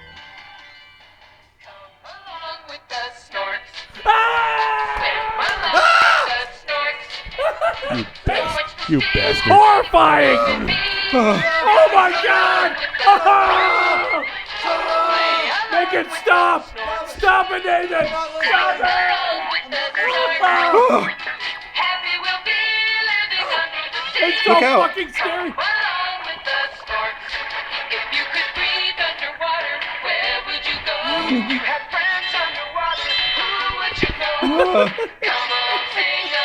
This is horrifying! Make it stop! Oh, fuck. MZ. Look at your face. You don't look amused. Do you want to stay with my house tonight? Fuck off. You scared? Are you scared? Of course not. You sure? Want to hold my hand? I got something for you to hold. Okay, guys. I'm sorry if that was too scary. Oh, man. Like I said, got to talking about it last week, and you do a show that mostly covers horror, so I just wanted to, I don't know, I just wanted to share that real quick. Put that in fucking All right, hope it Mixtape didn't spook Massacre. you too much. Oh, God. I'll talk to you later. Bye. Yeah, thanks a lot. Jesus, Cody. Douchebag. Hey, Hey, what? Chill out. You know, if I hadn't given up writing, chillax, which I have, I've given up writing. I don't know if I've told everyone that publicly. I'm never going to write again. I could write a fucking scary story about Snorks, and you guys would fucking never sleep again. You have to write your fucking script. What script? With Corny. I can't. I'm not writing anymore. No, you have to. Sorry. You have to. I'm not. The people have demanded it. First of all, I realized two things, right? This podcast, as argued about at length today, has garnered everyone involved a certain degree of notoriety. True or false? Right? False. Okay. Right? Okay? I've read all this shit. I've read all this shit. I've done all this shit. A, I've realized I'm a terrible writer. B, my colleagues on this side of the table will show me I don't have to write anything. I just have to fucking show up. You gotta write the book. You gotta write the script. All I gotta do is show up. I'm gonna wear clothes. Yeah, so you show up and you look like an idiot. Why? That's what these guys do. Why? I look good. Show up and you look like an idiot. Well, that's all. If that's all you do, If you just show up, you look like an idiot. Well, I'll tell you this. I say Bombaleo. I have much more time to watch TV. Oh, you can watch Walking Dead then. Even if I don't like it. I'll have time to watch shows I don't even fucking like. Yeah. Because you're going to get so sucked into them, Right. you're not going to be able to stop because Yeah. you've invested that much time. My Lord. And I'm a bad writer, too. I'm a terrible writer, so I'm not doing that Shut anymore. up. But once I do, you watch. If I ever do come back, I'll write a fucking scary snork thing. And Cody's never going to fucking sleep again. 1, 2, no. All Stars coming for you. 3, 4. I might as well call my snork story caffeine because it's going to keep everybody up forever. And have them shit their pants. But yeah, no. Call it Coke. I'm upset. I realize I've been working too hard for nothing. I'm never writing again. All right. And I'm going to grow my hair back, too. Well, in that case, why don't we hear from Murph? See, you're right. You can write for me. Hey guys, it's Murph. I was just What's up, buddy? Dropping you a little voicemail here to touch base. My lovely fiance got me the Justice League Dark Blu-ray for Valentine's Day. Ah, which was see? totally awesome of her. Good for you. And Murph. I got a chance to watch it last night, and I figured I would throw you guys a little review for it. Awesome, man. Nice. It's pretty awesome. I know they went rated R with it, although I'm not exactly sure what the point of going rated R with it was. It's not that much more violent than any of the Batman things that have come out as of late have been, and the profanity on it is pretty mild. There's a tiny bit of blood and a couple people like get beheaded and stuff, but it's not graphic. So I think the rated R thing was just trying to cash in on the Deadpool wave, and it didn't really do shit. They put fucking Batman in it for no goddamn reason, which kind of irritates me because to put him in, they took Shade the Changing Man out, and I love Shade the Changing Man. He's got the metavest. The metavest is cool as shit. I know Monster Zero's over there with his eyes rolling because he fucking hates this stuff, but man, it's awesome. I thought they did Swamp Thing pretty good. They did Etrigan pretty good. Zatanna's pretty good. They really ramped up Constantine's power like way, way high, but I guess if he's going to be in a movie with Etrigan and Swamp Thing and all of them, he needs to be able to keep pace, or the movie would get kind of silly and stupid. I didn't much care for the voice they used for Deadman. Man, it's really grating and obnoxious, but I suppose in the comic books he's supposed to come off that way, but yeah, it was pretty bad. Anyways, I'd say it's pretty high recommend. It's not the best DC animated thing that's come out in the last couple years, but it's worth a watch. It's pretty awesome. I don't regret having it. And yeah, what'd you guys think? Did you like it? And as far as the Valentine's Day discussion earlier, I get it. People are always trying to tell you what you can and can't do, and that you're not allowed to like doing something. What the and fuck just to the other eat, day, I was having a conversation with a guy, and he's telling me that like I can't use my phone in the car, and I mean all I'm doing is driving to work and listening to the Fraggle Rock theme song and masturbating. And I was like, officer, it's none of your goddamn business what I'm doing. I'm just going about my day. I agree. You need to get Oh, I got cut off right there. That's a dude who knows what's up. And how to party, apparently. Right. The Boston's can never accuse him of not knowing how to party. That's fair. Or Andrew WK. I haven't seen it yet.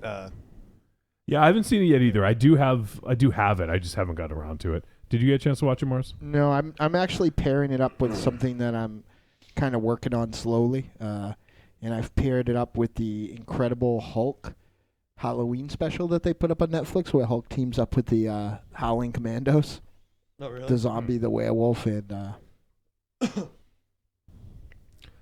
yeah. So we'll have to whatever the fuck is that how you're supposed to say Whatever stuff the that fuck. you don't know. Whatever the fuck. So we'll have to get back to you on that one, Murph. But glad you checked it out, and glad you sent in your thoughts. And sounds like you dug it for the most part. I did hear about Constantine, that he's kind of got ramped up a little bit. But I wonder, though, I don't read the new comics. I wonder if that's just how he is. Have you read the new comics, Raven Shadow? I've not. Okay. I've not. I read like the first couple of 52 of the new 52 series, but he seemed maybe a little bit more powerful, but I'm not really recalling right now. So, and if you're a comic fan at all, not even particularly the character, the Spectre, I highly recommend that you check out Hero on a Bridge. They've bridged. They're around. They're just under a half hour generally, and they. That's Murph's other show, right? And they kind of he raps about. He's basically going to go through the whole. I don't even know what to call it. The whole bibliography of the Spectre. Yeah, that's pretty cool. So he is like. I've listened to a lot of them a couple times, but he's in. He's on Spectre number 6, so it's not it's not too late in the game to jump on. So yeah, give it a look. In the chat room, Drive Jack and Mark says, "Love me some Jay Mascis." Is that how you say it, Mascis? Yep, yeah. And he says that's rubbish, Dynamo. Keep writing. No, I'm not doing it. But and then he says, I had a fiction blog for a while, and I ended up getting published in Literary Journal with James Franco. It felt good about that, so keep writing, buddy. Yeah, I don't like it. I don't want to get published. It's for the birds. I got published. It's for the birds. I got published one time. Separate from that paper that Monster Zero wrote for? Well, I got published 2 times. Then. Okay. Well, actually, I got published in that a lot of times, and then I wrote for the website of WRC. I don't know if that counts, but I'm up. Nobody read that stuff anyway, so I put that stuff out. You should send Drive Jack and Mark one of your things. I'm not doing it. Do it. I'm a bad writer. Send him your script. Nope. Yeah. Which one? What was the that was terrible. Which one was that called? Bad one. Stealing Toriyama's. That's bad. No, fucking send it to him. I actually don't have so I only have the shooting script, so I don't have a version of it where I didn't just belligerently tear pages out whether they made sense or not for runtime. So I'm not sure it makes sense anymore. But yeah, it's not good. Cult of Muscle, those guys would hate everything I write. All the things they hate are the things I write. They don't like Edgar Wright. I'm just like a fucking weak sauce Edgar Wright. Say what you want. I like the way you write, and I think you're a really good writer. Well, I'm not fishing for compliments. But I know you're not, and I'm saying I worked with a New York Times best-selling author and his sons, and I think you're one of the best writers I know. Yeah, but people bought that stuff. Nobody will buy my stuff. Well, you don't have anything available for people to buy. That's because I'm a bad writer because I can't get things done. This is nice. This is what's special about Valentine's Day. Is what you guys doing. I think you brought Johnny together. Yeah. And I think the cupcakes and the flowers should be. Are there cupcakes here? There's gotta be. Know what I want to do that I forgot to do? They probably threw them out. They had these delicious heart-shaped giant cookies. Oh. I wanted one so bad. That gym membership is the worst fucking investment I ever made. Yeah. Right now, it's I have a fan in my room, and right now my card for the gym, the key, is holding down the cover of my to read pile of comic books so it doesn't get blown by the fan. Jesus. Yeah, I'm gonna eat myself to death. That's my plan. Cool. We're not gonna write. Cool. Oh man. Says the guy that's smoking and drinking himself to death. We're gonna have fun. I'm not gonna write. I'm gonna be. You're gonna probably have to wheel me around because I'm gonna lose my legs. But my back is better. Doesn't matter. Good. So Drive Jack and Mark says, "Do it. Writing and reading is my life." I read a lot. So send him your shit. Send it to him. He says this kind of attitude is what stops getting good stuff into the world. I understand that feeling about the stuff you write. Nah, know what it is? I have to go get another job now, so I don't get thrown out of my house. So, good thing. Here's the good thing: if you're a fan of the Deadites, Tiny and I have written so many songs that we'll never have to write a song for another 4 years, and you'll be able to get tons of music you've never heard before. We've written hundreds and hundreds of songs nobody's heard. All right, let's start to wrap things up here. I think you know what. This is going to bring people back. We haven't heard from this guy in a long, long time. I just drank a 2-liter Dr. Pepper between the interview. I saw. Good. So we haven't heard from this dude in a long time. Raven Shadow. You paying attention? I am now. Pay fucking attention, okay? What you got? This is the chocolate cheek. Oh, nice. Mr. Dynamo Mars.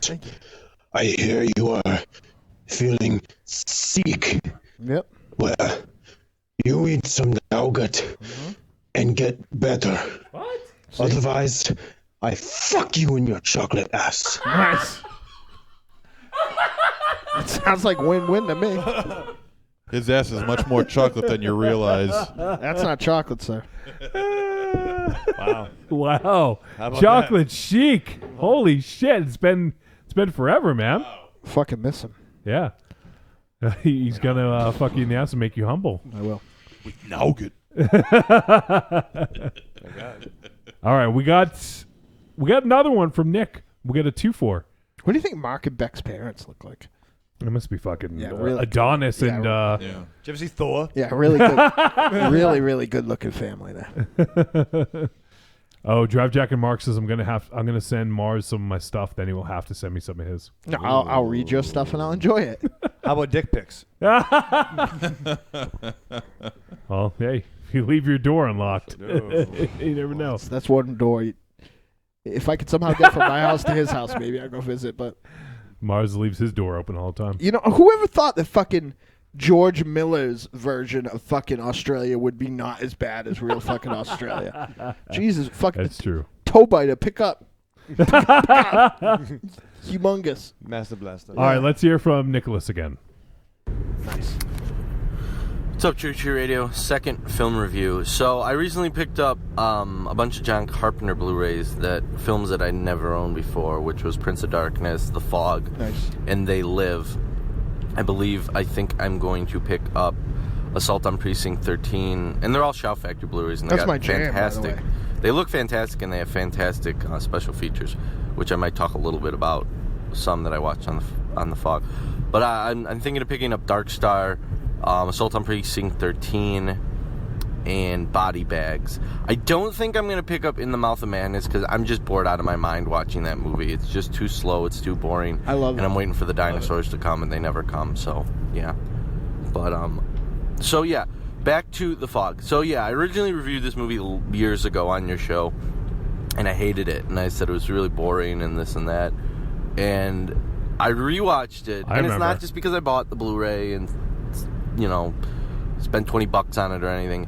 I legitimately like it now. Like, I think because that's why I wanted to get these John Carpenter Blu-rays of movies that I previously didn't love before of his, because I wanted to rewatch them in my own time, in my own headspace, and be like, I love this guy's work. I feel like he's a master of horror. He gives two shits about anybody, and I like that. He doesn't give two shits about anybody, and I like that. I'm sorry. I don't know. I just feel like I want to reevaluate his movies, and that's what I've been doing.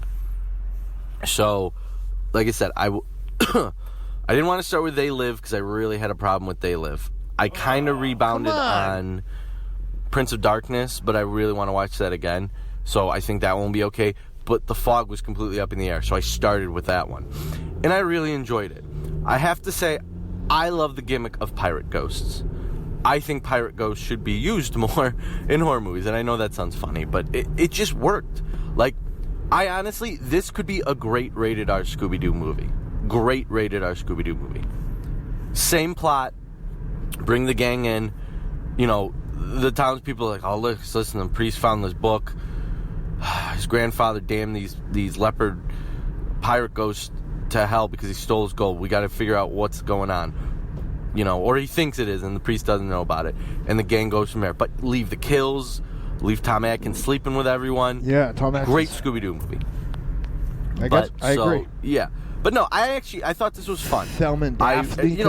When I first watched it, I was kind of like, this feels like it's taking forever. But it's only 135, an hour and 35 minutes.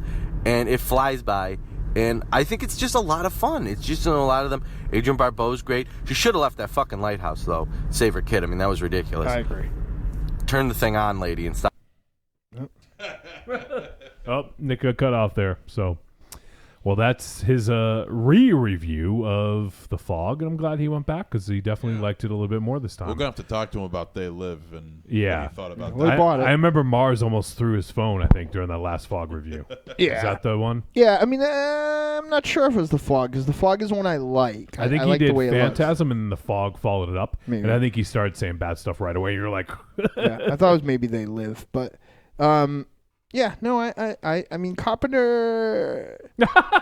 Mark says, my only problem with They Live is how good it is. Yeah, they Carpenter, you sort of like have to figure him out a little bit. You know what I mean? Like, and not to steal any more El Goro terminology that I've already been accused of.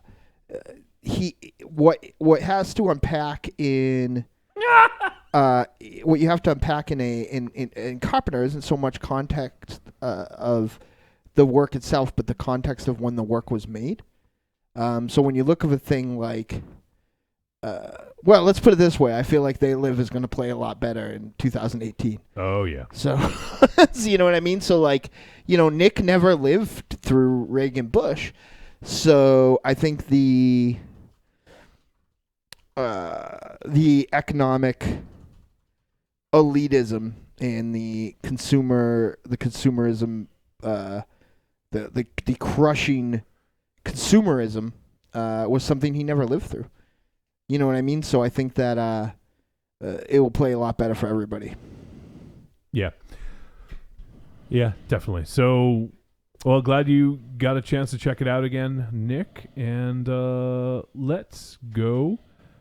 We got a review from Jeremy McFarland about his thoughts about Stakelander. Hey, brothers, one more thing. I watched Stakeland 2 last night. I forgot. I guess that tells you how much I feel about the movie. I watched it last night. I was pretty hesitant about this thing. I knew that Jim Mickle and Nick DiMichi weren't too involved, though I saw that Nick DiMichi wrote the script. This movie really, really, really, really falls apart immediately when you find out there's not a lot of Mr. in this movie. Though he's got some great lines. There was. I love the line he has at the beginning of the fireplace, at the fire, and he's like, are you alive to get living? Yeah. It's a great line. That's what it was. Very empowering, very inspirational. I really dig it. But man, this movie is extremely forgettable. And man, with a title like it has, Stakelander, it kind of reminds me of Die Hard 2, Die Harder. I was like, when I was growing up, I was starting to get into action films and in films in general. I saw Die Hard the first time, it blew my mind. And my dad told me that there was 3 Die Hard movies. Well, actually, there was 2 at the time. And he said there's a second one. So I went to my local video store, Suncoast Video, and I found Die Hard 2, and I saw the title on there. Like, there's no way that could be a title. That could be a subtitle to this movie. Die Harder? That doesn't make any fucking sense. That's fucking dumb. And, later on, I aged more and grew up more and found out that Rennie Harlan directed it, and it made perfect sense. Rennie Harlan would definitely direct a movie called Die Hard 2, Die Harder. He would definitely go with that title. But, Stakelander, God, it's hard for me to even say something like that. It's so fucking stupid. This movie's pretty fucking forgettable. It's got DiMichi in it at times, and the times that he's in there, I dig it. It's good to see him. I love the man. I actually just recently watched Mulberry Street, which is a huge recommendation from El Goro for the longest time, and I finally got to see it. Yeah, I love that movie. On Hulu, and it's really good. I saw it in the movie. Really good in the movie. He's awesome. So, I definitely say Stakelander is a trick or whatever. It's bad. It fucking sucks. But that's my review. It's pretty forgettable. It's really not too inspirational. Not really much to it. It's crazy that DiMichi wrote this fucking script. Maybe he needed better actors because the acting's not too good in it. So, I'll be up, boys. Have a good night. Talk to you later. Bye. Thanks, bud. Thanks for giving us your thoughts on the flick. And, even though you weren't crazy about it, appreciate you still sending your thoughts. So, all right. We got one more voicemail. And then we're going to wind this shit down. You guys want to hear from Reverend Scott? Yeah. Yes. Hey, Trick or Treat Radio. This is Reverend Scott. What's up, buddy? I'm not going to take up too much of your time here. There's two things from last week that I just couldn't avoid talking to you about. The first thing is this. It's a hot button topic, huh?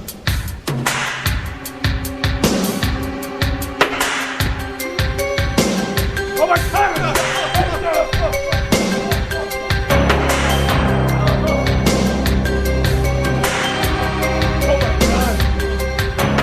Ooh, did you hear that scary music? That actually is kind of scary music. It's so scary. Like that music is the kind of music like, oh, the lights are out downstairs and I got to go down there and get something and the light doesn't work and I'm checking behind my shoulders. I'm paranoid.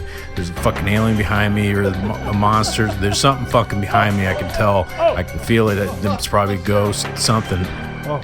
You know what music doesn't make me feel like that?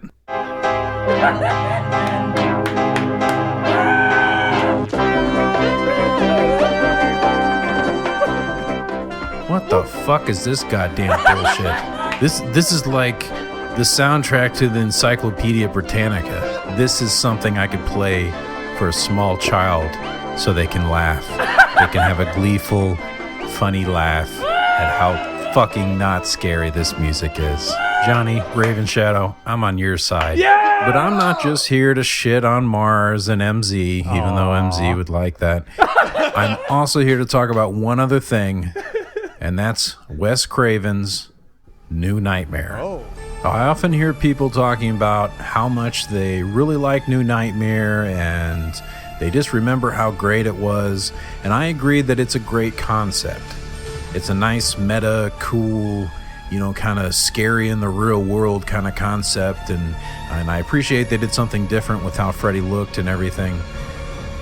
But god damn, it's so fucking awful. It's so bad. So fucking terrible. Seriously, if you haven't watched this within the last, say, month or so, don't trust your fucking brain. Your brain is betraying you. This movie is fucking terrible. I would say besides Robert Englund and the actress that played Nancy, everyone else, fucking awful. The little kid, super awful. They're inside of a bed at the end in a dreamland thing that he's got no extra fucking powers except for a super long tongue. And he can be killed by fucking fire. Like, this fucking movie is awful. Revisit it and then cry later. It's fucking terrible. And before I go, I couldn't let the In Search Of music go without a proper treatment to actually make it somewhat scary. So I'll leave you with that. Until next time, peace and love, guys.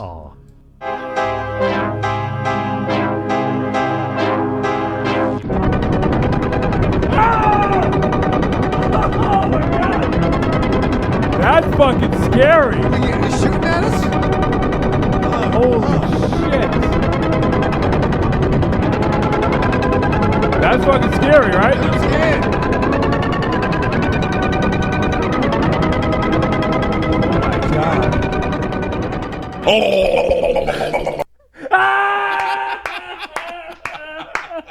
Oh my That's god. an intro. That's fucking scary.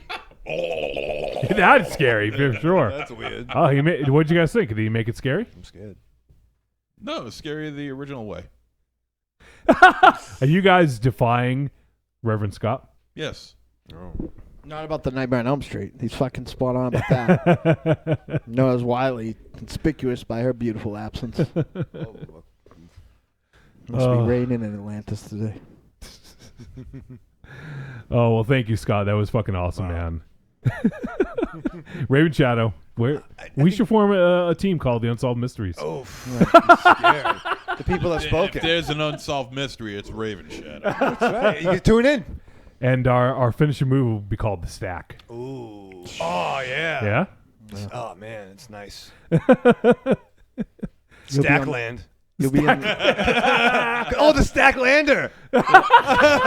That's like a fucking turkey club on top of a ham sandwich. Yeah. You'll be on the Robert Stakelander. You'll be on the board like Sunday. We can watch Unsolved Mysteries or Disney Theater or this boring wrestling that has the Stacklanders on it. We're fighting the Thrill Seekers. Yeah. Right, great. People have spoken. Jim Cornette will be doing commentary. Not too many high spots. You guys are just jealous. Reverend Scott was on our team. True. And he loves the Lord. Yeah, I got one thing to say. You put a flirtini out there and a stadium burger, and it'll come right around to my side again. Or put an 8-year-old boy in front of him and Whoa, whoa. That's Reverend Scott. That's my friend you're talking about. Yeah. Jesus Christ. Because no one's scared of your music doesn't mean to say shit like that. And secondly, if you want anybody to buy your Reverend Scott fan fiction, you shouldn't be talking about it on the internet. Well, I'll work on that. Burk on that. Yeah, you will burk on Any that. morning or nighttime. Gooba, gooba, do. All right. I don't think we have any voicemail. No, you don't. All right, let's close it up. Let's close up shop. Yeah. You're going to lock the doors? Let's close up shit. All right. Well, I guess that is going to do it. So why don't we go around here? MZ, why don't you say goodbye? Arrivederci, douchebags. Raven Shadow. Live fast, love hard, die with your mask on. Marsman. What the fuck is that? Lightning fast reflexes. Yeah. He caught that. I dislike everyone. No, it's a good thing you're fast. You better catch it with your grip. Yep. I don't like anybody. He called you fat? What a jerk. It's a fast. I left everyone in this room are present right now. Oh, shit. Oh, Jesus. Well, say your thing. Remember, children, wherever you go, I hope I'm not there. He'll be home writing, everyone. All right, thanks for tuning in to episode. That was 238. Yeah, Jesus Christ, 238. Thank you, man. We appreciate our buddy Fred hanging out with us and talking shop about Mixtape Massacre, shooting the shit about horror. Awesome, it was cool. Awesome, dude. Go check out Mixtape Massacre. Pre-order, and then when the Kickstarter hits, definitely help fund that ship. And next week, we're going to review Parasites, and we're going to be joined from our buddy from the future, Tim from Korea. So thank you, everyone. Thank you, everyone that contributed. Thanks to Fred Carlini. Thanks to everyone who sent us voicemails and for checking out the show. We appreciate it. We'll see you guys soon.